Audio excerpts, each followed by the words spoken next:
The Buddha and the Gentle Woodcutter, a Buddhist sleep story. There's a forest in northern India, not far from a town called Uruvela, where the trees grow close enough together that the morning light has to work to get through, falling in thin, broken strips instead of one clean sweep, so that the forest floor looks, most mornings, like someone scattered gold coins through the leaves and walked away. Most people who lived near that forest stayed out of it, or only went in far enough to gather what they needed and came right back out. But one man went in every single day, deeper than anyone else bothered to go, because it was his work, and his work was the only thing standing between his mother and going hungry. His name was Sela. He was somewhere in his 30s, though nobody, including Sela himself, kept careful track of years the way some people do. His life wasn't organized around dates, it was organized around tasks, and the task that organized his days more than any other was wood. He cut it, carried it, sold it in town, and used what little was left over to keep himself and his mother fed through whatever season happened to be passing. He'd been doing this since he was a boy, taught by his father, who had died young enough that Sela barely remembered him, except as a pair of strong, calloused hands and a particular way of testing whether a branch would hold weight before trusting it. Sela couldn't read. He'd never been inside a temple that he could remember, not because he didn't believe in anything, but because temples were in town, and town was where you sold wood, not where you lingered.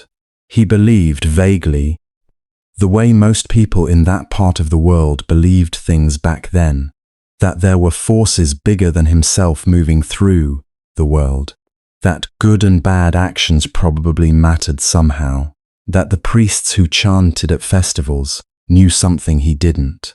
But none of it touched his actual days very much. His actual days were wood, and his mother, and the particular ache that settled into his shoulders by mid-afternoon, and never fully left until he slept. His mother's name was Buddha. She'd raised him alone after his father died, taking in mending work until her eyes got too weak for the close stitching, and now, in her old age, she mostly stayed near the fire in their small one-room house at the forest's edge, her joints stiff in the cold months, her breathing a little rougher than it used to be. Sela loved her with the uncomplicated, undramatic love of someone who has never had the luxury of thinking about love as a separate thing from simply showing up. He loved her the way he loved having a roof, the way he loved the particular sound of his axe finding the center of a log just right. It wasn't something he examined. It was just there, holding everything else up. He went into the forest every morning before the sun fully cleared the trees, walking the same general paths he'd walked for 20 years, though the forest was big enough that he never walked the exact same route twice in a week. He knew which trees to leave alone, the ones too young, the ones that other creatures clearly depended on. The strange old growth deeper in that felt, to him, like it belonged to something he didn't want to argue with. He knew which trees were dying anyway and would fall in the next storm regardless of what he did. He took from those first, the way his father had taught him. Take what's already leaving, before you take what's still arriving.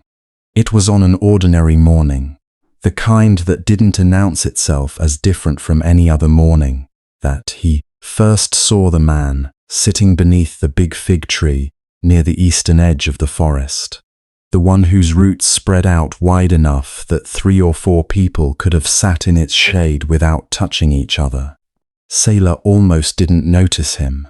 The man was sitting so still, his back straight but not stiff, his hands resting easily in his lap, that for a moment Sela's eye slid right past him, the way your eye slides past a stone or a stump, something that belongs to the landscape rather than something separate from it.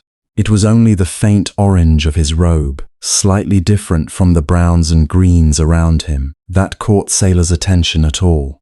He stopped, axe over one shoulder, and looked for a moment longer than was probably polite. The man's eyes were closed. His breathing was so slow, and even that Sela found himself, without meaning to, slowing his own breath to match it, the way you sometimes match your steps to someone walking near you without deciding to. He didn't want to disturb whatever this was. Sela had seen wandering ascetics before. Men who'd given up ordinary life to sit in forests and practice whatever practices they practiced. There were more of them around in those years than you might expect. Men satisfied with the answers the priest gave, looking for something else. Sela didn't understand what they were looking for, exactly, but he respected the looking. It seemed like hard work in its own way, even if it wasn't the kind of work that produced firewood. He continued on, gathering what he'd come for, and by the time he passed back through that part of the forest in the late afternoon, the man was gone. He thought about it for the rest of that day in the unhurried, half-attentive way. You think about something that caught your eye, but doesn't have any obvious bearing on your actual concerns, which, that evening, were mostly about his mother's cough, which had been getting slightly worse over the past week, and whether he'd be able to sell enough wood the next day to afford the kind of warming tea that seemed to help her breathe easier.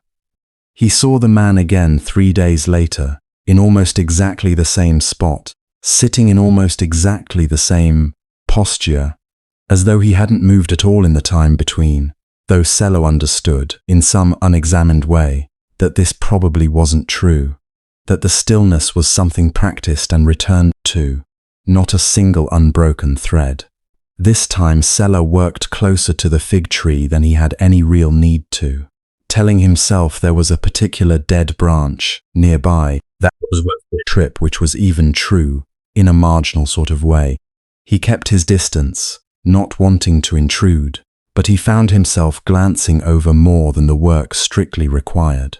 The man opened his eyes at some point. Sela didn't see exactly when, only noticed, the next time he looked, that the eyes were open and were looking, calmly, directly at him. Sela froze for a moment, axe halfway through a swing, feeling the particular embarrassment of being caught at something he hadn't quite meant to be caught at. The man didn't seem bothered. He simply inclined his head slightly, a small unhurried greeting, and said nothing. Sela, not knowing what else to do, inclined his head back, and then, feeling that some words were probably expected, said, "Good morning." "Good morning," the man said. His voice was low and even, matching everything else about him. "You work this part of the forest often?" "Most mornings," Sela said. He found himself, despite his earlier intention to keep his distance, walking a few steps closer, the axe now resting against his shoulder rather than mid-swing. "You're often here too, it seems." "I find this tree agreeable," the man said, and there was something in the way he said it, agreeable, like he was describing the temperament of an old friend, that made Sela smile slightly, despite himself. "It's a good tree," Sela agreed, not entirely sure what else to say about it, since trees weren't usually something he discussed with strangers, only something he assessed for usefulness or left alone. They didn't speak much more than that second meeting. Sela finished what he'd come for and continued on his way, and when he glanced back once, the man had already closed his eyes again, settling back into whatever stillness he'd been holding before Sela interrupted it. But something about the exchange stayed with Sela through the rest of that day. Not anything dramatic, not any particular insight, just the small ordinary fact of having been looked at, directly and without judgment, by someone whose eyes seemed to hold a kind of quiet that Sela didn't have a word for and had rarely encountered in another person. Most people, when they looked at Sela, were either looking past him, toward the wood he was carrying, toward whatever business they had with him, or looking at him with the particular distance reserved for someone whose work put dirt under his nails and sweat on his back, in a way that marked him, instantly, as belonging to a different category of person than themselves. The man under the fig tree hadn't looked at him that way. He'd simply looked at him, the way you might look at another tree, or another stone, or another person, without the categorizing that usually happens so fast, you don't even notice it's happening. Sela didn't think much more about it that night. His mother's cough was worse, and his attention, as it always did, went where it was needed most.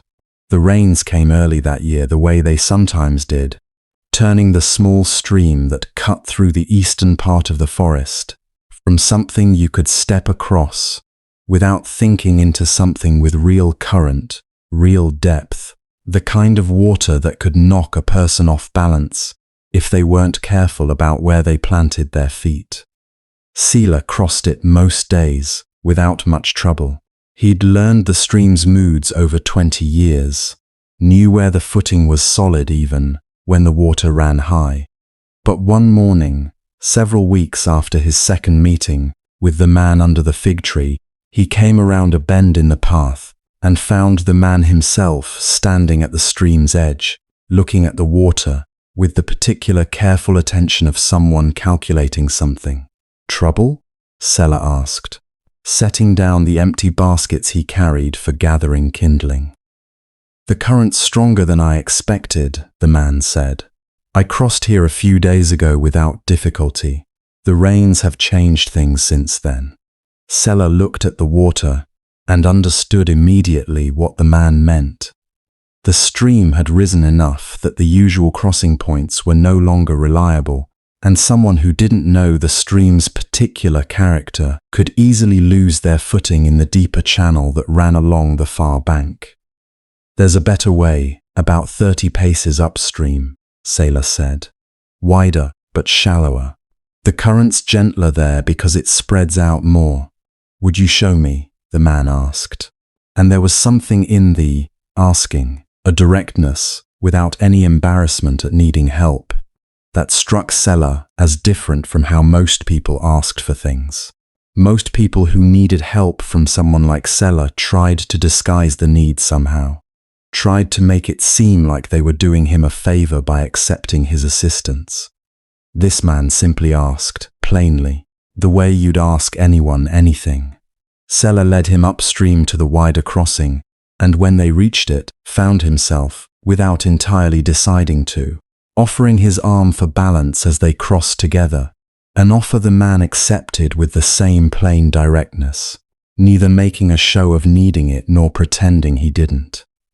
Partway across, the man slipped slightly on a rock hidden beneath the surface, and Sela's grip tightened automatically, steadying him before the slip became a fall. It was such an ordinary thing, the kind of small catch you do for anyone walking beside you through uncertain footing, that Sela didn't think much of it in the moment. But something in the man's expression afterward, once they'd reached the far bank, suggested he'd noticed something in the gesture that Sela himself hadn't been paying attention to. "You didn't think before you did that," the man observed, settling onto a flat stone to let his sandals dry slightly before continuing. Sela considered this. "No," he admitted. "I suppose I didn't. Most people think first," the man said. "Even kind people. There's usually a small gap, even if it's brief, between seeing someone in danger of falling and actually reaching out. A gap where some part of the mind calculates whether helping is worth the trouble, whether it's truly necessary, whether the person might prefer to manage on their own. You didn't have that gap." "I don't know about that," Sela said, somewhat uncomfortable with being examined this closely over something so small. "You were about to fall. I caught you. There wasn't anything to think about." "That's precisely what I mean," the man said, and there was something like quiet satisfaction in how he said it. The satisfaction of someone who has just confirmed something he suspected but wanted to verify. The absence of the gap, that's rarer than you might think. Sela didn't entirely understand what was being praised, or whether it was praise at all, but he found himself, in the silence that followed, studying the man a little more closely than he had during their previous 2 meetings. noting the calluses on his feet that suggested years of walking without sandals at all, the particular evenness of his features that seemed neither young nor old in any way Sela could pin down, the quality of attention he brought to everything around him, as though even resting on a wet stone after a near fall was something worth giving full attention to, rather than simply enduring until something more interesting came along. "What should I call you?" Sela asked, realizing he'd spoken with this man 3 times now without ever learning his name. "Some people call me Gautama," the man said. "That's the family name I was born with. Other names have attached themselves to me since, depending on who's speaking and what they've decided I am to them. You can call me whichever you find easiest." "Gautama, then," Sela said, testing the name. "And I'm Sela. I cut wood near here, as you've probably gathered." "I had gathered that," Gautama said, with something that might have been the beginning of a smile. "The axe is somewhat indicative." They parted ways shortly after, Sela continuing his morning's gathering, Gautama continuing whatever his own day involved. But the easy humor of that last exchange stayed with Sela longer than anything from their 2 previous meetings. The simple, unforced pleasure of having made someone smile, even slightly, even over something as small as an axe. It was perhaps 2 weeks later, on a day when Sela's gathering had gone slower than usual, and he found himself still in the forest as midday approached, that he came across Gautama again.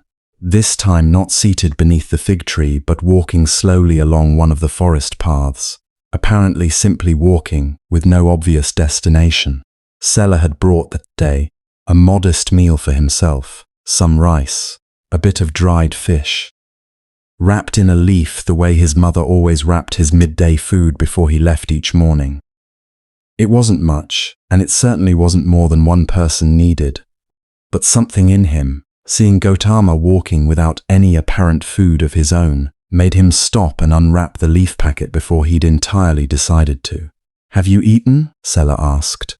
"Not yet today," Gautama said, without any particular concern in his voice, as though this were simply a fact rather than a hardship. "It's not much," Sela said, holding out the packet, "but you're welcome to share it." Gautama looked at the offered food for a moment, and something crossed his face that Sela couldn't quite read. Not hesitation exactly, more like consideration. The particular weighing that happens when someone is deciding whether accepting something would place an unfair burden on the person offering it.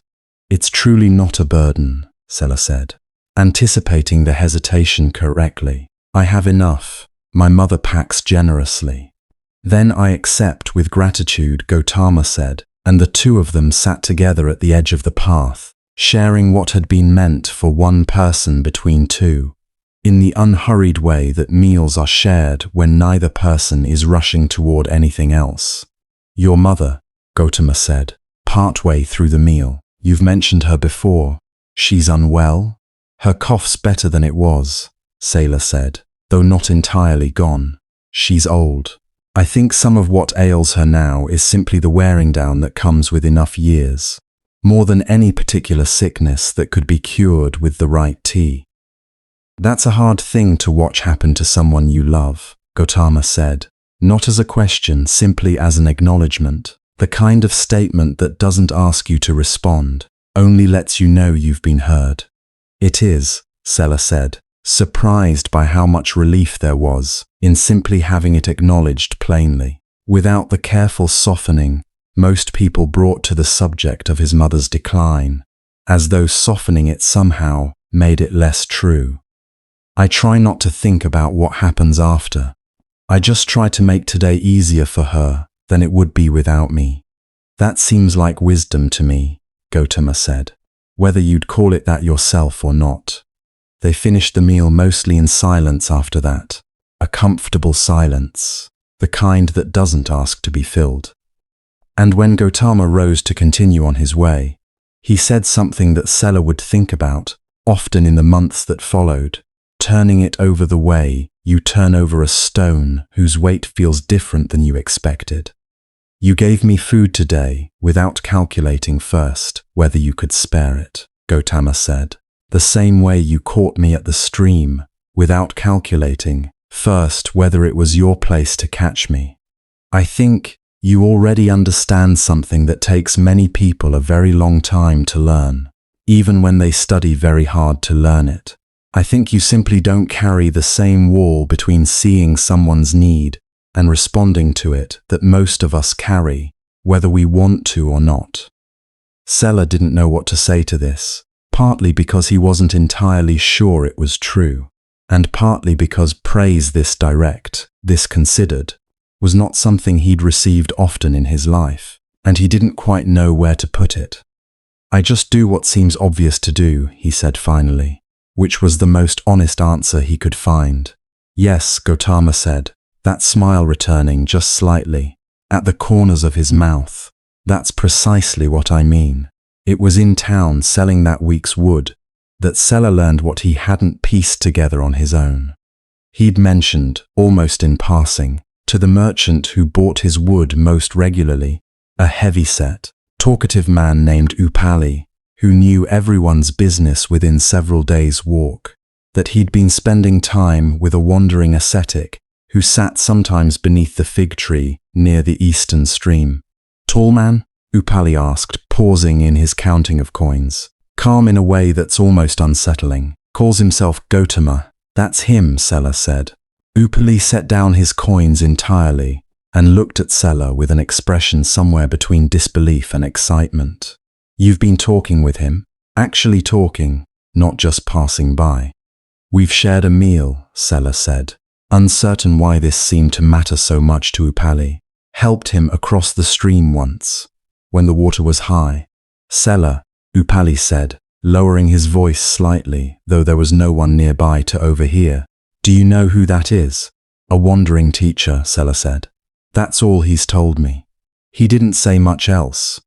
That's because he doesn't need to say much else, Upali said. People are saying he's found something, some kind of awakening out past Uruvela, under a tree by the river. Not your fig tree, a different one, a few years back now. People are starting to call him the Buddha, the awakened one. There are monks gathering around him already, traveling with him, learning from him. Merchants who've spoken with him say things change in how they see their whole lives after even a single conversation. Kings have sent for him. And you're telling me he's been sitting under a fig tree near your wood-cutting paths, sharing your lunch. Sela absorbed this slowly, the way he absorbed most information, turning it over rather than reacting immediately. He didn't say any of that to me, he said finally. He just asked about my mother. That sounds exactly like what people say about him, Upali said, shaking his head with something like wonder. He doesn't perform what he knows. He just meets you where you actually are. Mind you, Sela, if half of what people say is true, you've been talking with one of the most remarkable men alive, and he's been treating you like an old friend over rice and dried fish.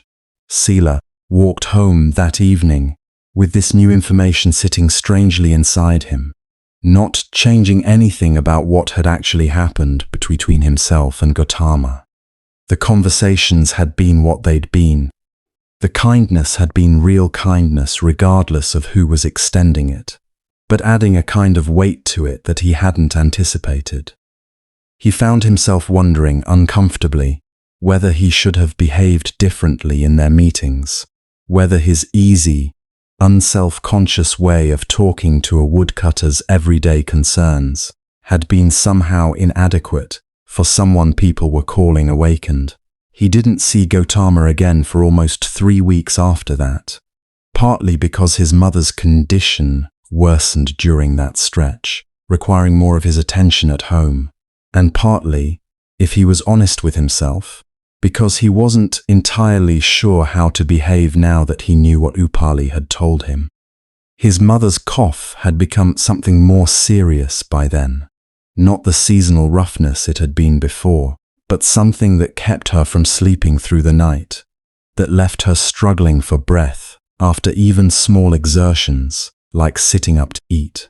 Sela sat with her through several long nights, holding her hand while she fought for air, doing the only things he knew how to do. Keeping the fire warm enough, bringing whatever herbs the local healer suggested might ease her breathing, simply being present in the dark hours, when presence was the only thing he had to offer. It was during this stretch, walking back toward the forest one grey morning, with his mind entirely occupied by his mother's laboured breathing the night before, that he came across Gautama again, sitting in his usual place beneath the fig tree. Sela almost walked past without stopping, his mind too heavy with worry to manage conversation. But Gautama, opening his eyes as Sela approached, said simply, "You look like someone carrying something very heavy." The dam that had been holding back several weeks of accumulated fear broke at this, and Sela found himself, without quite deciding to, sitting down heavily at the base of the tree and telling Gautama everything: the worsening cough, the nights of laboured breathing, the fear that had been growing in him that his mother might be dying, and beneath that fear, a question he hadn't been able to voice to anyone. Not the healer, not Upali, not even fully to himself. "What happens?" Sela asked finally, his voice rough with exhaustion and held back emotion. "When she dies." "Not to her. I don't mean what happens to her, though I wonder about that too. I mean what happens to me. I've spent my whole life organized around keeping her safe, keeping her fed, keeping her comfortable. If she's gone, I don't know what I'm for anymore. I don't know how to think about a life that isn't built around that." Gautama listened to all of this without interrupting, his attention as full and undivided as it had been during every previous conversation. And when Sela finished, he was quiet for a long moment before responding. "I won't tell you that the fear you're feeling is wrong to feel," he said finally. "It would be strange if you didn't feel it, loving her the way you do. But I want to ask you something, and I want you to actually consider it rather than simply answering quickly. When you caught me at the stream, before I could fall, did you think, in that moment, about what your life would be for afterward, if I'd thanked you and walked on and you never saw me again?" "No," Sela said, somewhat confused by the question's apparent distance from what he'd just confessed. "When you shared your meal with me, not knowing who I was, did you think about what you'd get from the sharing, what purpose it would serve for your life going forward?" "No," Sela said again.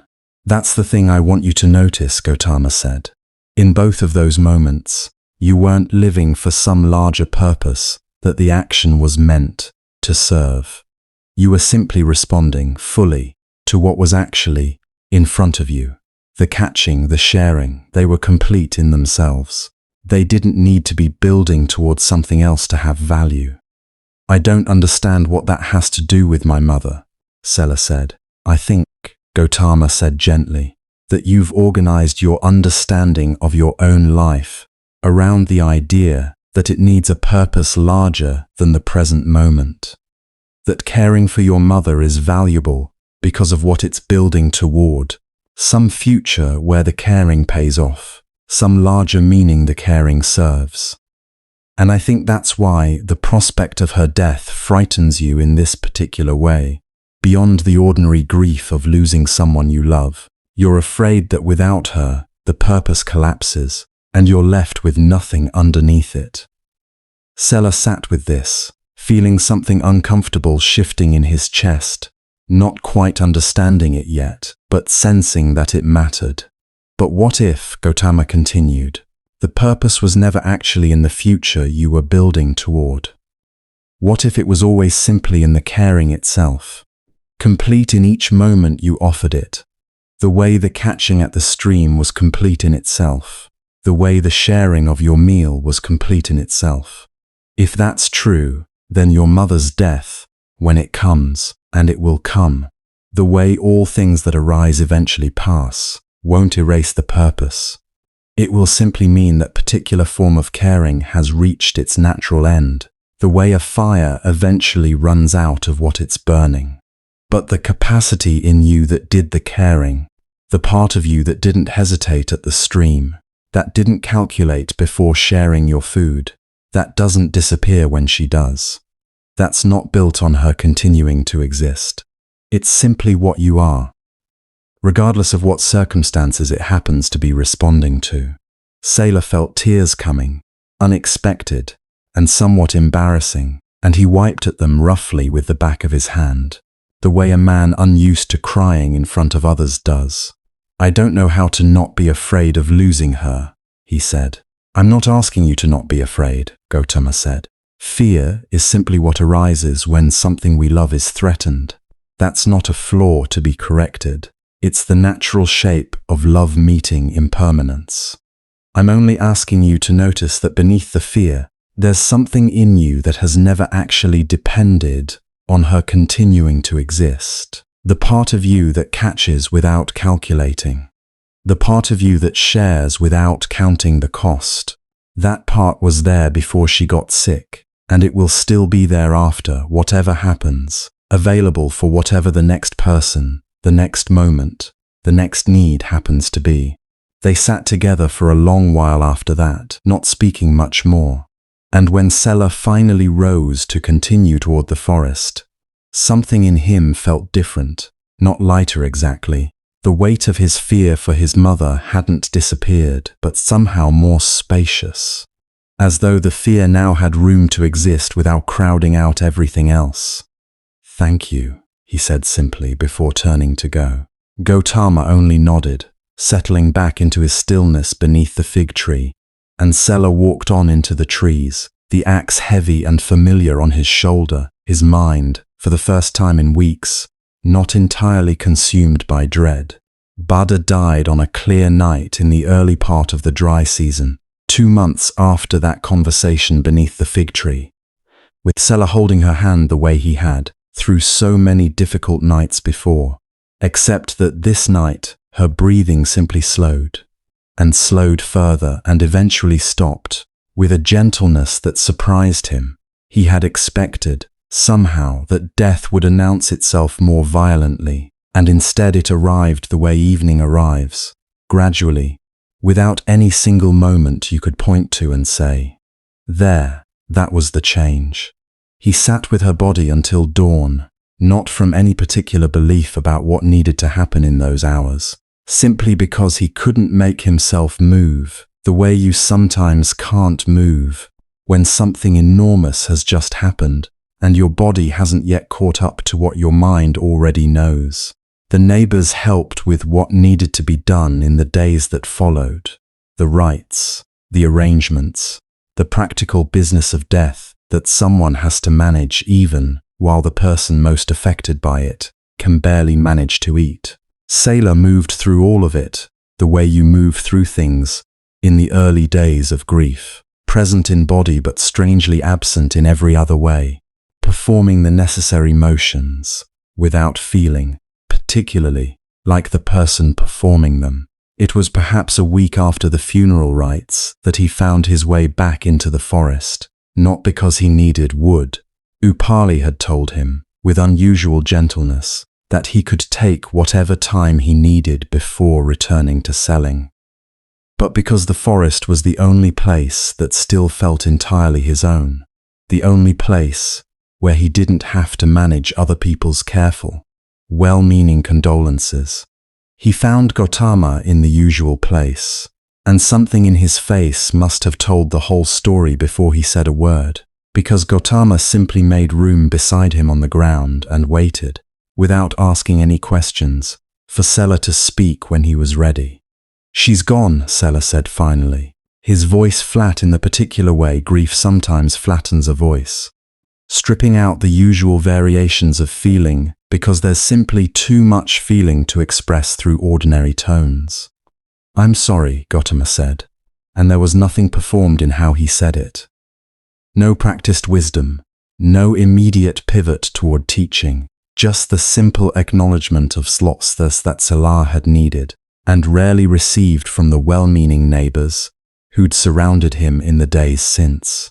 They sat together in silence for a long while, the forest moving around them with its usual indifferent business, birds, insects, The small sounds of creatures going about lives that hadn't paused for Sela's loss, the way the whole world, in his grief, felt like it should have paused. "I don't know what I'm for now," Sela said eventually, echoing, without quite remembering he was echoing, the fear he'd voiced weeks earlier. "You told me the capacity in me wasn't built on her continuing to exist.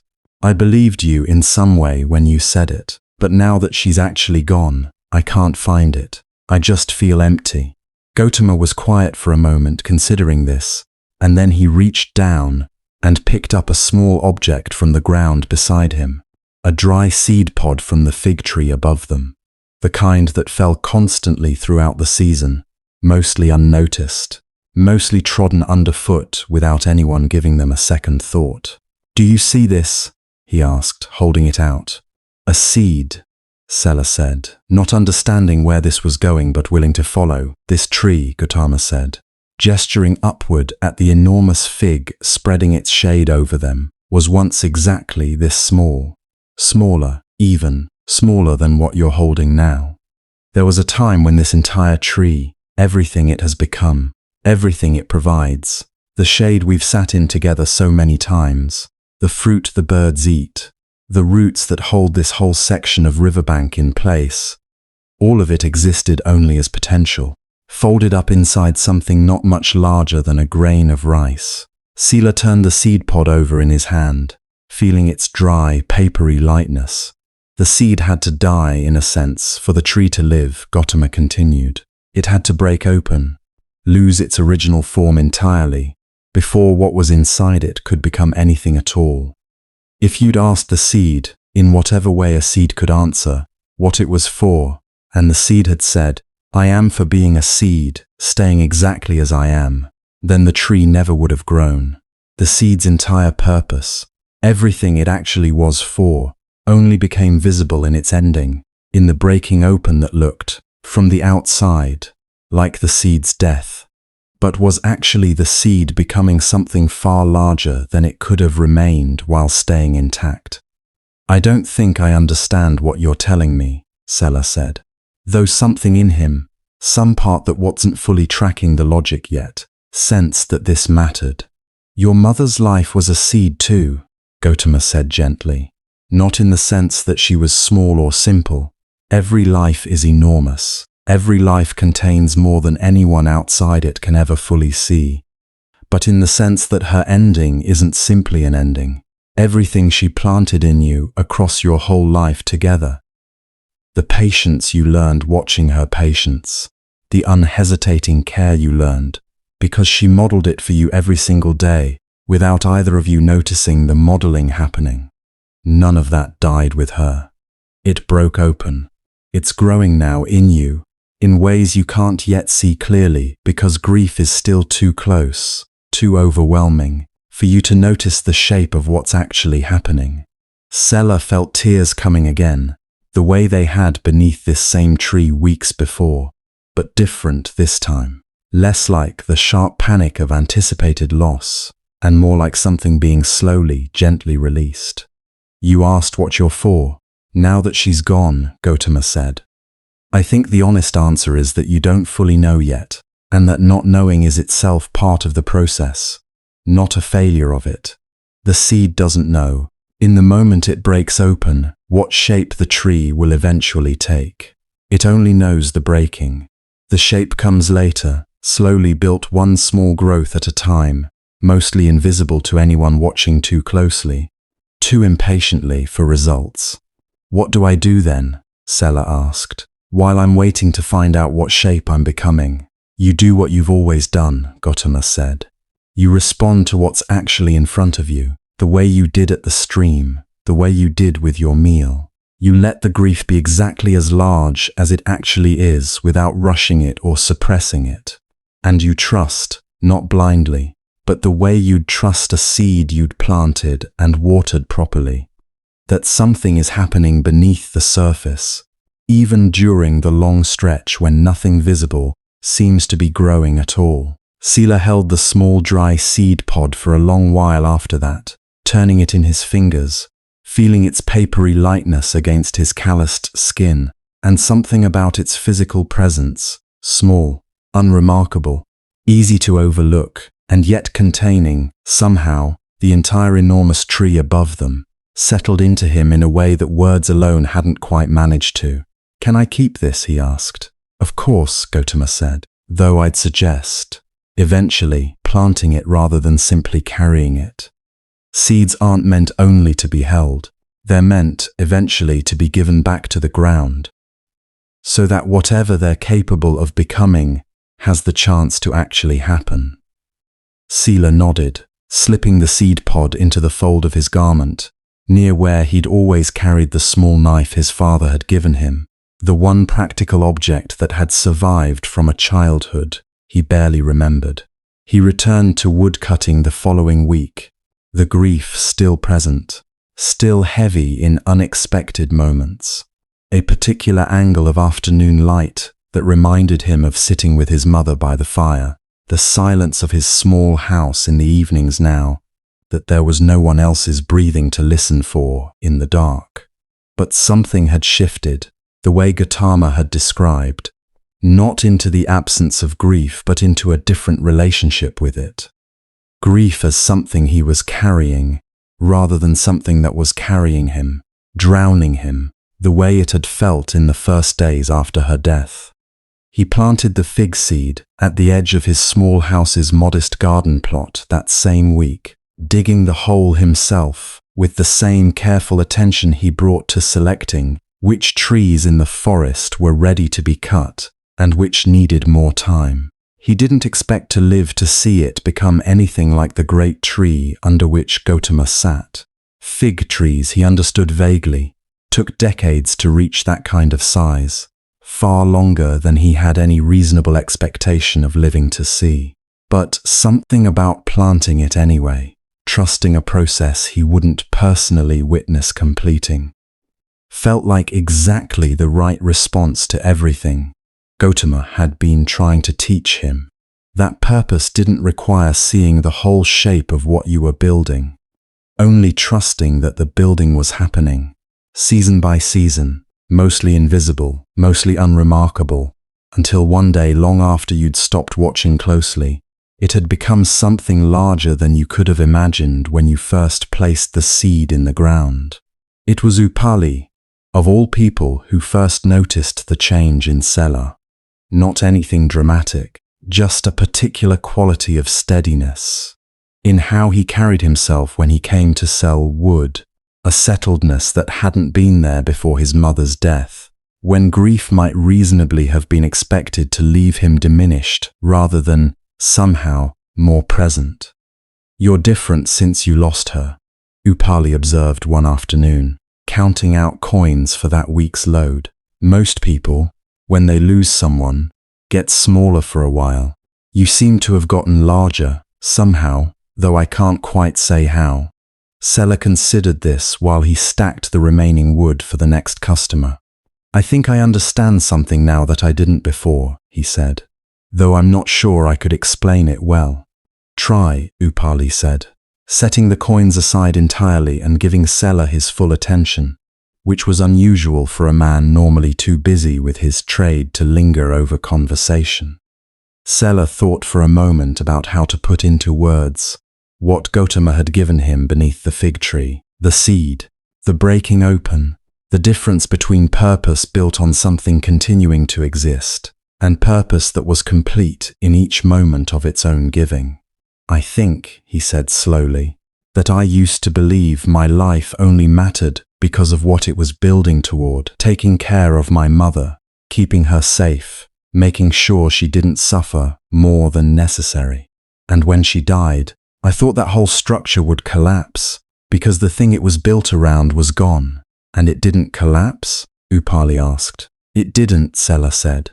"Or, it did in a way, but underneath the collapse, there was something that had been there all along, something that didn't actually depend on her being alive to keep mattering. The way I noticed things, the way I responded when someone needed help, without stopping to calculate whether helping was worth my trouble. That part of me is still here. It's just looking for somewhere new to go, now that the old shape of it is finished. Upali was quiet for a long moment, an unusual stillness for a man whose business depended on constant talk and negotiation. My own father died 3 years ago, he said finally. I never told anyone this, but I've felt exactly what you're describing. Like the purpose I built my whole adult life around, making him proud, taking over his trade the way he wanted, just evaporated the day he died, and I've been going through the motions ever since without quite understanding why I'm doing any of it. Sela looked at this man he'd known for years, primarily as someone to negotiate prices with, and felt something shift in how he saw him. Not a merchant calculating his profit margins, but another person carrying grief that had never found anywhere to go, the way Sela's own grief had threatened to consume him before that conversation beneath the fig tree. I don't know if this will help, Sela said carefully, but someone told me something recently that I think I'm only now starting to understand. He told me that a seed has to break open before what's inside it can grow into anything, that when something we love dies, what they planted in us doesn't die with them. It breaks open, and it's growing now, in us, even if we can't see the shape of it yet, because we're too close to the breaking to notice the growing.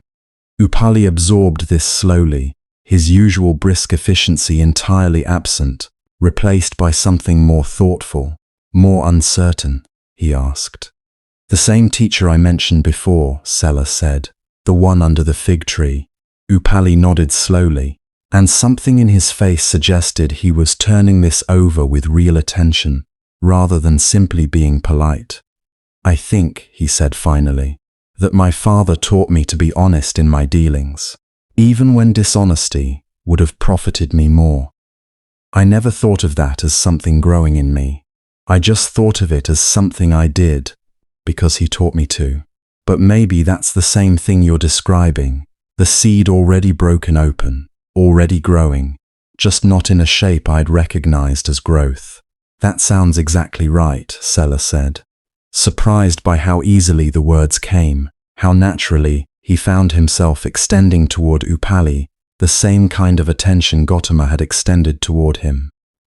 It was not after that conversation with Upali, the rains just beginning to loosen their grip, the forest paths firming again after weeks of standing mud, that the village held its yearly robe-giving day, the day when any family that could spare even a modest length of cloth brought it to the square to be washed, dyed, and stitched into something a wandering renunciant could actually wear through the coming dry months. Sela had never taken much part in it before. His mother's illness had, for years, kept him occupied with more pressing concerns than communal ceremony, and in the raw early weeks after her death, he hadn't felt equal to standing among people celebrating anything, even something as plain and useful as robe cloth. But this year, without quite deciding to, he found himself walking into the square beneath the old banyan tree, carrying a length of undyed cotton he'd bought from Upali the week before. Bought for no reason he could have explained clearly at the time, except that his hands had wanted to be part of the making of something. The square was already crowded by the time he arrived, filled with the particular noise of a village enjoying itself, without any occasion grander than usefulness. Old rivalries set aside for an afternoon, two farmers who hadn't spoken since a dispute over a boundary stone now working the same dye basin, trading dye-stained insults that had clearly softened, over the years, into something closer to affection than anger. The dyeing happened first, in wide clay basins set along the square's edge, turmeric and other pounded roots turning the water a deep, steady gold that stained the wrists of everyone who worked it past the elbow. Children ran between the basins carrying wet cloth to the drying lines strung between the banyan's lower branches, shrieking when the cold dye water splashed them, scolded half-heartedly by mothers who had clearly given up, years before, on keeping festival days entirely orderly. Sela found a place at the sewing side of things, where the dyed cloth, once dried, was being hemmed and joined into the plain rectangular shape the robes required.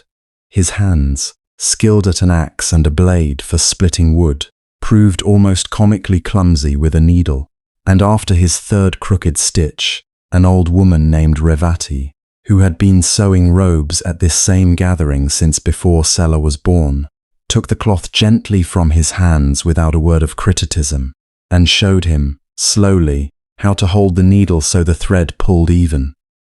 "You cut wood all day," she said, not unkindly, amused rather than scolding. "Your hands know one kind of patience. This is asking them for a different kind." It surprised Sela to hear his own axe work described as a form of patience. He had always thought of it simply as labor, and the thought stayed with him through the rest of the afternoon's stitching. Turning quietly under the surface of his attention, the way useful thoughts sometimes did, before he'd found any words to hold them properly. By late afternoon there were perhaps a dozen finished robes folded in neat stacks, and word had already traveled, the way it always did in a village this size, that the wandering teacher and his small band of followers were camped again near the eastern forest, close enough that the robes could be carried to them before the light failed entirely. Sela joined the small procession that formed almost without anyone organizing it. A handful of villagers, a few children still trailing dye-stained fingers, Upali walking beside him with the particular satisfaction of a man who had sold the cloth that made the whole afternoon possible. Gautama received the offering the way Sela had come to expect him to receive most things, without ceremony, without performed gratitude, simply present to what was being given and to the people doing the giving, asking after Revati's grandson's fever and remembering, without visible effort, the name of a child he'd met only once, months before. He caught Sela's eye across the small gathering and inclined his head slightly, the same small, unhurried greeting from their very first meeting years before, and said nothing more than that which felt, somehow, like exactly enough. Sela walked home in the dusk with turmeric, still staining his knuckles a faint gold that would take days to fully wash away, and felt something he hadn't expected to feel that morning. Not the particular clarity that came from a difficult conversation, worked through to its end, but something quieter and less nameable, the plain, sturdy pleasure of having spent a day belonging to something larger than his own private grief. Hands busy alongside other hands, useful in a way that required no explanation, and asked for no wisdom in return. He didn't think of it, walking home, as teaching or as being taught. It was simply a good day, the kind his mother would have enjoyed, and he let it be exactly that, without needing it to mean anything further. It was perhaps half a year after his mother's death that Sela encountered, in the forest near the fig tree, a young monk traveling with several others in Gautama's growing community of followers, a serious, somewhat intense young man named Vapa, who had taken robes only recently, and carried himself with the particular earnestness of someone still proving something to himself about his own commitment. Vapa had clearly heard about Sela from others in the community, the woodcutter who'd shared meals with the Buddha before anyone understood who he truly was, who'd received teaching directly beneath the fig tree without any of the formal study the monks themselves had undertaken. And something in this struck Vapa as unfair in a way he seemed compelled to address directly. "You've studied nothing," Vapa said, without much preamble, finding Sela gathering kindling one morning. "No scriptures, no formal practice, no years of disciplined training the way the rest of us have undertaken. And yet people speak of you as though you understand the teaching as deeply as those of us, who've given up everything to pursue it properly." Sela set down his work, recognizing in Vapa's tone something defensive, something that needed to be heard rather than argued with. "I don't think I understand it the way you do," he said honestly. "I couldn't recite a single teaching the way I imagine you can. I just know what helped me in my own grief, when it was offered to me plainly, without much formal structure around it. That seems too easy, Vapa said, his frustration evident. I've spent months in meditation, working through difficult practices, disciplining my mind in ways that take real effort and real sacrifice. You've simply talked with him a handful of times, over meals, the way you'd talk with any friend. It doesn't seem right that this should produce the same understanding my much harder path is meant to produce.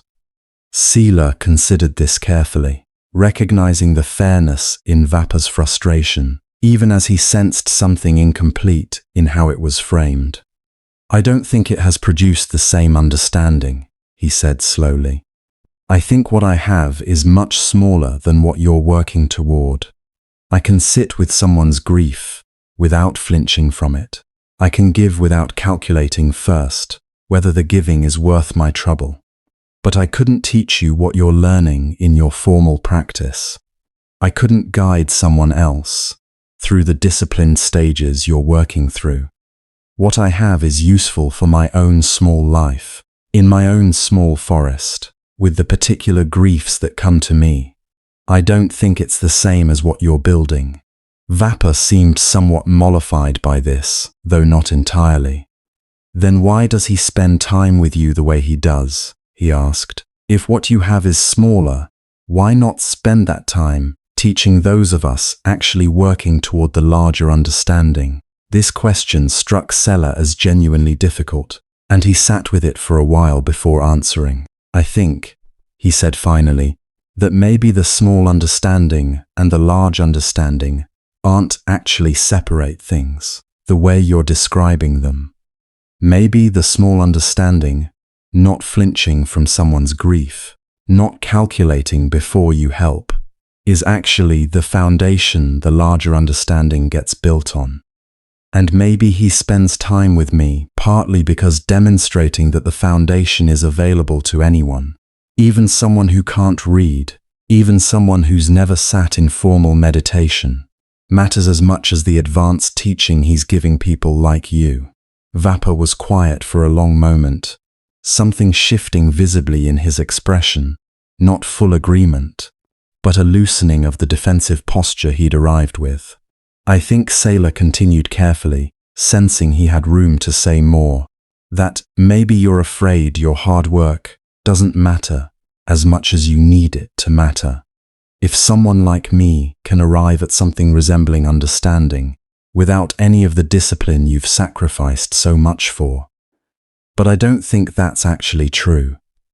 I think what you're building through your discipline is something I'll likely never have access to. A depth of understanding, a capacity to guide others through the same difficult path you're walking. What I have is more like, he searched for the comparison, the ground the seed gets planted in, maybe, while what you're building is more like the careful tending that helps the seed grow into something much larger than it could become on its own. Vapa left that conversation without any dramatic resolution. But Sela noticed, in subsequent counters over the following months, as Vapa's community continued passing through the area, that the young monk's intensity had softened somewhat, replaced by something more curious, more willing to ask Sela questions rather than simply challenging him. A shift Sela attributed less to anything particularly wise he'd said, and more to Vapa simply needing time to sit with an answer that hadn't fully resolved his discomfort but had, perhaps, given it somewhere useful to settle. A different kind of challenge arrived some weeks later, in the form of a wealthy merchant named Bandhula, who'd heard, through the same channels of town gossip that had once carried word of Gautama's identity to Sela, that a local woodcutter had apparently received some kind of special teaching from the increasingly famous ascetic. Bandhula sought Sela out directly, finding him at his usual stall in the market, and approached with the particular confident skepticism of a man accustomed to evaluating claims for their practical value, before deciding whether they merited his attention. I'm told you've learned something from this wandering teacher people. are making such a fuss about?" Bandula said, without much courtesy in his opening. "I'd like to understand what, exactly, a woodcutter has gained from these conversations that's worth all this talk." Sela, by now somewhat accustomed to explaining himself to skeptical questioners, considered how to answer honestly without either overstating or understating what he'd actually received. "I lost my mother some months back," he said. "The conversations helped me understand her death differently than I would have without them. That's the whole of what I can claim, honestly." Bandula seemed unimpressed by this. "Everyone's mother dies eventually," he said.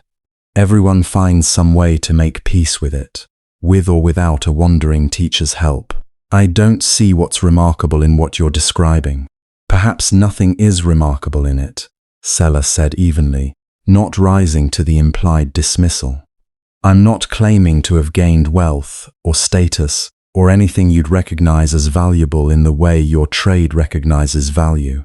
I gained a way of carrying my grief that didn't crush me. That's worth a great deal to me, even if it's worth nothing to you." Something in this directness seemed to catch Bandula's attention in a way his initial skepticism hadn't anticipated. "You're not trying to convince me of anything," he observed, somewhat surprised. "I'm not," Sela agreed. "I don't need you to believe what I believe. I'm only telling you honestly what happened to me, since you asked." Bandula was quiet for a moment, studying Sela with new interest. "My own father died recently too," he admitted, somewhat unexpectedly given his initial bluster. "I haven't found any peace with it at all. I've simply thrown myself harder into my trade, trying not to think about it, and I suspect, from how you're describing your own experience, that this isn't actually working the way I've been telling myself it's working." Sela recognized, in this admission, an opening similar to the one that had appeared with Upali, the particular vulnerability that sometimes hides beneath skepticism, waiting for permission to surface. "I don't know if what helped me would help you," Sela said carefully. "Our lives are very different, but I'm willing to tell you what was told to me, if you'd like to hear it, without any expectation that you'll find it as useful as I did." Bandula, somewhat to his own visible surprise, found himself nodding, and Sela told him about the seed, the breaking open, the growth that continues invisibly, even when the visible relationship has ended, offered the same way it had been offered to him originally, without insistence, simply as one possibility among others that Bandula was free to take or leave as he saw fit. He didn't know, watching Bandula walk away afterward, visibly more thoughtful than he'd arrived, whether the wealthy merchant would find any lasting use in what he'd been told. But he understood by now that this not knowing was simply part of how the giving worked. You offered what had been offered to you, as honestly and completely as you could manage, and then you released your attachment to whether it took root, the way Gautama himself, Sela suspected, must have released his own attachment to whether Sela, that first morning beneath the fig tree, would even bother stopping to look at him at all. It was during the heaviest part of the next monsoon season, almost a year after his mother's death, that Sela's understanding was tested in a way no conversation could have prepared him for. He was crossing the eastern stream at his usual point, the wider, gentler crossing he'd shown Gautama that first rainy season, when he heard, over the rush of the swollen water, a sound that took him a moment to identify as a child's panicked cry, coming from somewhere downstream, past the bend where the current narrowed and quickened into something genuinely dangerous. He didn't think before he moved. This, he would understand later, reflecting on it, was exactly the absence of the gap Gautama had once named in him. There was no calculation, no weighing of his own safety against the risk of the rushing water, only the immediate, unhesitating response to a sound that meant someone needed help right now. He found the child, a boy of perhaps 6, from a family who lived in the small cluster of houses on the forest's far side.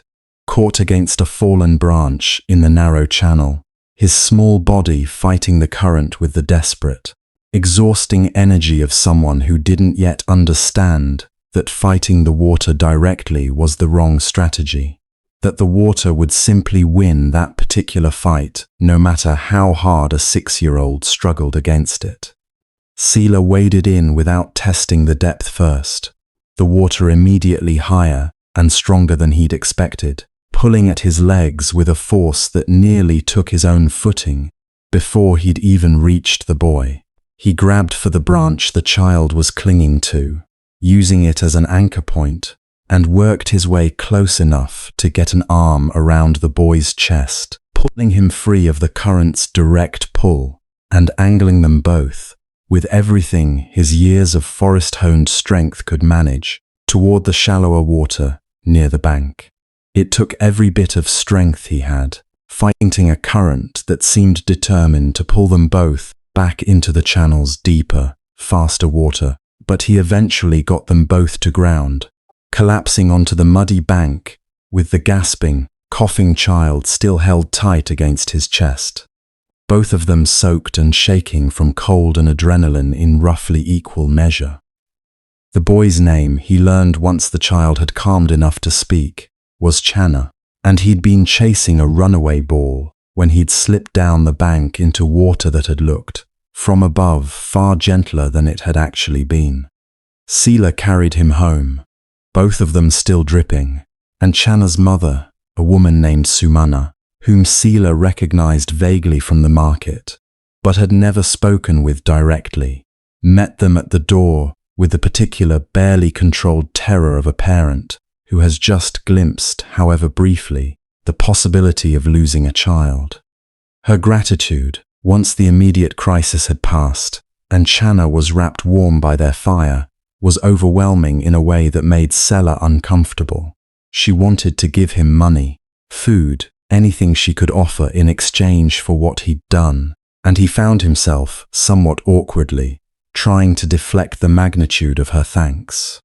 "I just did what was obvious to do," he said, the same phrase he'd once offered Gautama beneath the fig tree, not fully understanding, in the moment, how completely it echoed that earlier exchange. Sumana looked at him with an expression he couldn't entirely read, something between disbelief and a kind of recognition. "That's not nothing," she said. "Most people would have hesitated. Most people would have run for help first, lost precious time deciding what was safe to attempt. You didn't hesitate at all." Sela thought of Gautama's words from that very first rainy season, the absence of the gap, rarer than you might think, and understood, with a small jolt of recognition, that he was now hearing the same observation from someone else entirely, someone with no knowledge of his conversations with Gautama, simply describing what she'd witnessed directly. "I don't know why I don't hesitate," he said honestly. "I think someone taught me, without quite meaning to teach me directly, that hesitating usually just gets in the way of helping. That the calculating itself is often the thing that prevents the help from actually arriving in time to matter." Word of the rescue spread through the small community faster than Sela would have expected or wanted, and in the days that followed, he found himself receiving a kind of attention he'd never experienced before in his quiet, unremarkable life. Neighbors he barely knew stopping to thank him, parents bringing their own children to meet the man who'd saved Channa, a level of recognition that sat uneasily with someone who'd spent his whole life simply doing what needed doing, without any expectation of acknowledgement. It was during this stretch of unwanted attention that he returned to the forest, seeking the particular quiet of his usual work, and found Gautama beneath the fig tree, apparently already aware of what had happened, though Sela hadn't yet had occasion to tell him directly. "I heard about the boy," Gautama said, as Sela settled beside him. "It wasn't anything remarkable," Sela said, somewhat defensively, anticipating more of the overwhelming gratitude he'd been fielding all week. "I think it was exactly as remarkable as your kindness has always been," Gautama said.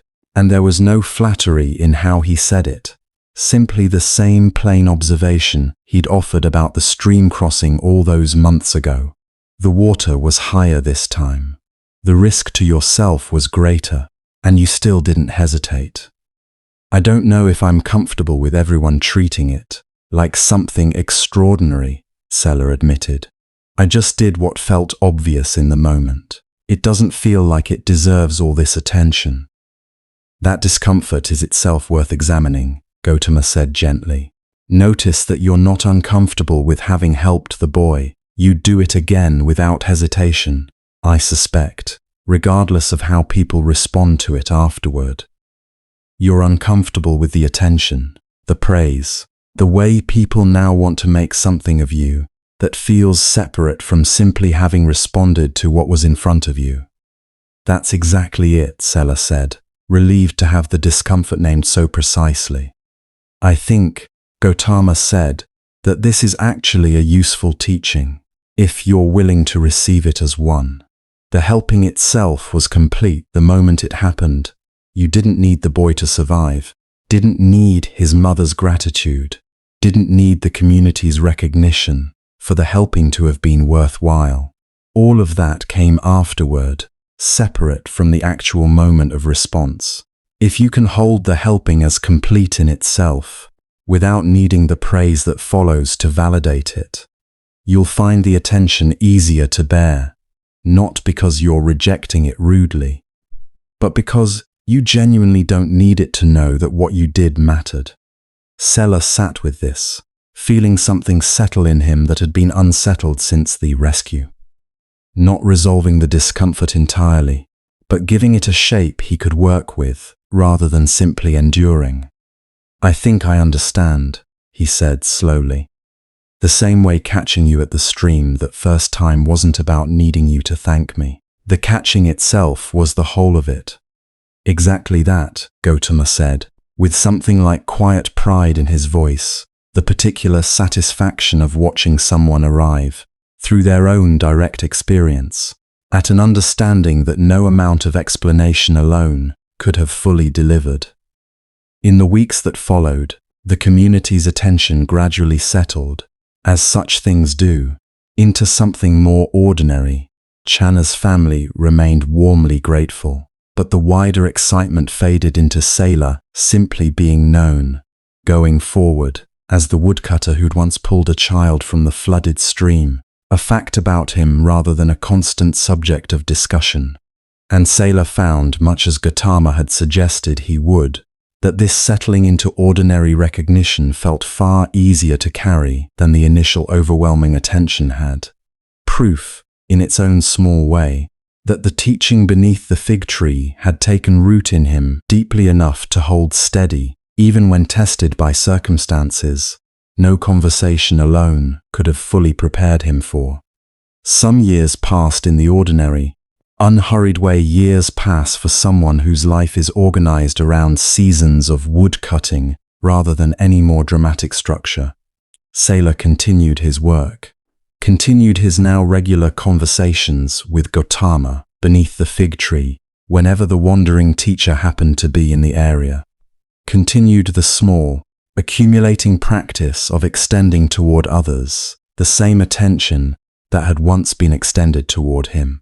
It was during the hot season of what must have been his 5th or 6th year of knowing Gautama that he encountered, on the road into town, an old beggar he didn't recognize, a man whose clothes had gone past mended into something closer to rags, whose feet were bare and cracked from what looked like considerable times, spent walking without proper protection, who sat at the roadside with the particular exhausted stillness of someone who has stopped expecting much from the world. Sela had passed beggars before. Of course, they weren't uncommon on the roads near any town of size. But something about this particular man's exhaustion caught his attention in a way he couldn't immediately explain. Perhaps simply because he'd learned, in the years since his mother's death, to actually look at people rather than letting his eyes slide past them the way they once had. Before the fig tree, before Gautama, before he understood what it meant to truly notice someone else's suffering. He stopped, despite carrying a full load of wood toward town, and despite the time pressure that usually accompanied his selling days, and crouched down near the old man. "You look tired," he said simply. The old man looked up with the wary suspicion of someone who has learned, through hard experience, that strangers' attention often comes with hidden costs. "I'm well enough," he said, though his voice carried none of the conviction his words claimed. Sela didn't push, simply sat down beside him, setting his wood-laden basket carefully on the ground. "I have some food if you'd like to share it," he offered. Nothing fancy, but enough for two. The old man's suspicion didn't entirely fade, but something in his posture shifted slightly, the particular cautious hope of someone unaccustomed to unprompted kindness. "You don't even know my name," he said. "I don't need to know it to see that you're struggling," Sela said. "Though I'd be glad to know it if you want to tell me." "Mahanama," the old man said finally, after a long pause, as though testing whether offering this small piece of himself would be safe. They shared the simple meal Sela had brought, and over the course of it, Mahanama's story emerged gradually, the way such stories often do when someone finally finds a willing listener after a long stretch of having no one to tell them to. A family lost to a fever years before, a trade that had failed, a slow slide into the particular invisible poverty that befalls people once they've lost the social connections that usually catch a person before they fall too far. "I used to be someone," Mahanama said, with a bitterness that had clearly calcified over years of repetition. "I had a household. People respected me. Now I'm just an old man begging on a road, and most people walk past as though I'm not even there." Sela thought of his own years at the fig tree, of everything Gautama had taught him about the seed and the breaking open, and found himself, almost without deciding to, extending the same teaching toward Mahanama that had once been extended toward him. "I don't think who you were and who you are now are as separate as you're describing them," Sela said carefully. "The man who built a household, who earned people's respect, whatever capacities allowed him to do that, haven't necessarily disappeared just because the circumstances have changed. They might just be waiting for a new place to go." Mahanama looked at him with something between skepticism and a flicker of interest. "That's easy to say when you're not the one sitting in rags on a roadside," he said. "That's fair," Sela acknowledged. "I haven't lived what you've lived. I can only tell you what I've learned from my own losses, which are different from yours, and you're free to find it useless if it doesn't fit your circumstances. But I lost my mother some years ago, and someone taught me that what she'd given me, patience, the capacity to help without calculating the cost, didn't die when she did. It just needed a new place to grow. I wonder if something similar might be true for you, even though I understand your loss took a very different shape than mine." Mahanama was quiet for a long while, considering this, and Sela didn't push further, understanding by now that teachings offered too insistently often failed to take root, while teachings offered gently, with room to be rejected, sometimes found their way in regardless. "I don't know what I'd even do with that," Mahanama said finally, some of his earlier bitterness softened into something more uncertain. "I'm too old to start a new household, too poor to rebuild what I lost." "Perhaps it's not about rebuilding the same thing," Sela offered. "Perhaps it's about noticing what's still there, underneath the circumstances, and finding some small new place for it to be useful. I don't know what that would look like for you. I only know that giving up on it entirely, deciding the capacity itself is gone along with everything it used to be attached to, might not be necessary." He didn't solve Mahanama's circumstances that day. He couldn't, with the limited means available to a woodcutter himself, living modestly. But he made a point, in the months that followed, of seeking the old man out regularly, bringing what extra food or small assistance he could manage. and slowly, gradually, watching something shift in Mahama that mirrored, in its own way, the shift Sela himself had undergone years before. The old man began, eventually, helping other travelers along that same stretch of road, pointing out which wells were safe to drink from, which sections of path flooded in heavy rain, small pieces of accumulated local knowledge that he found. Somewhat to his own surprise, people were grateful to receive.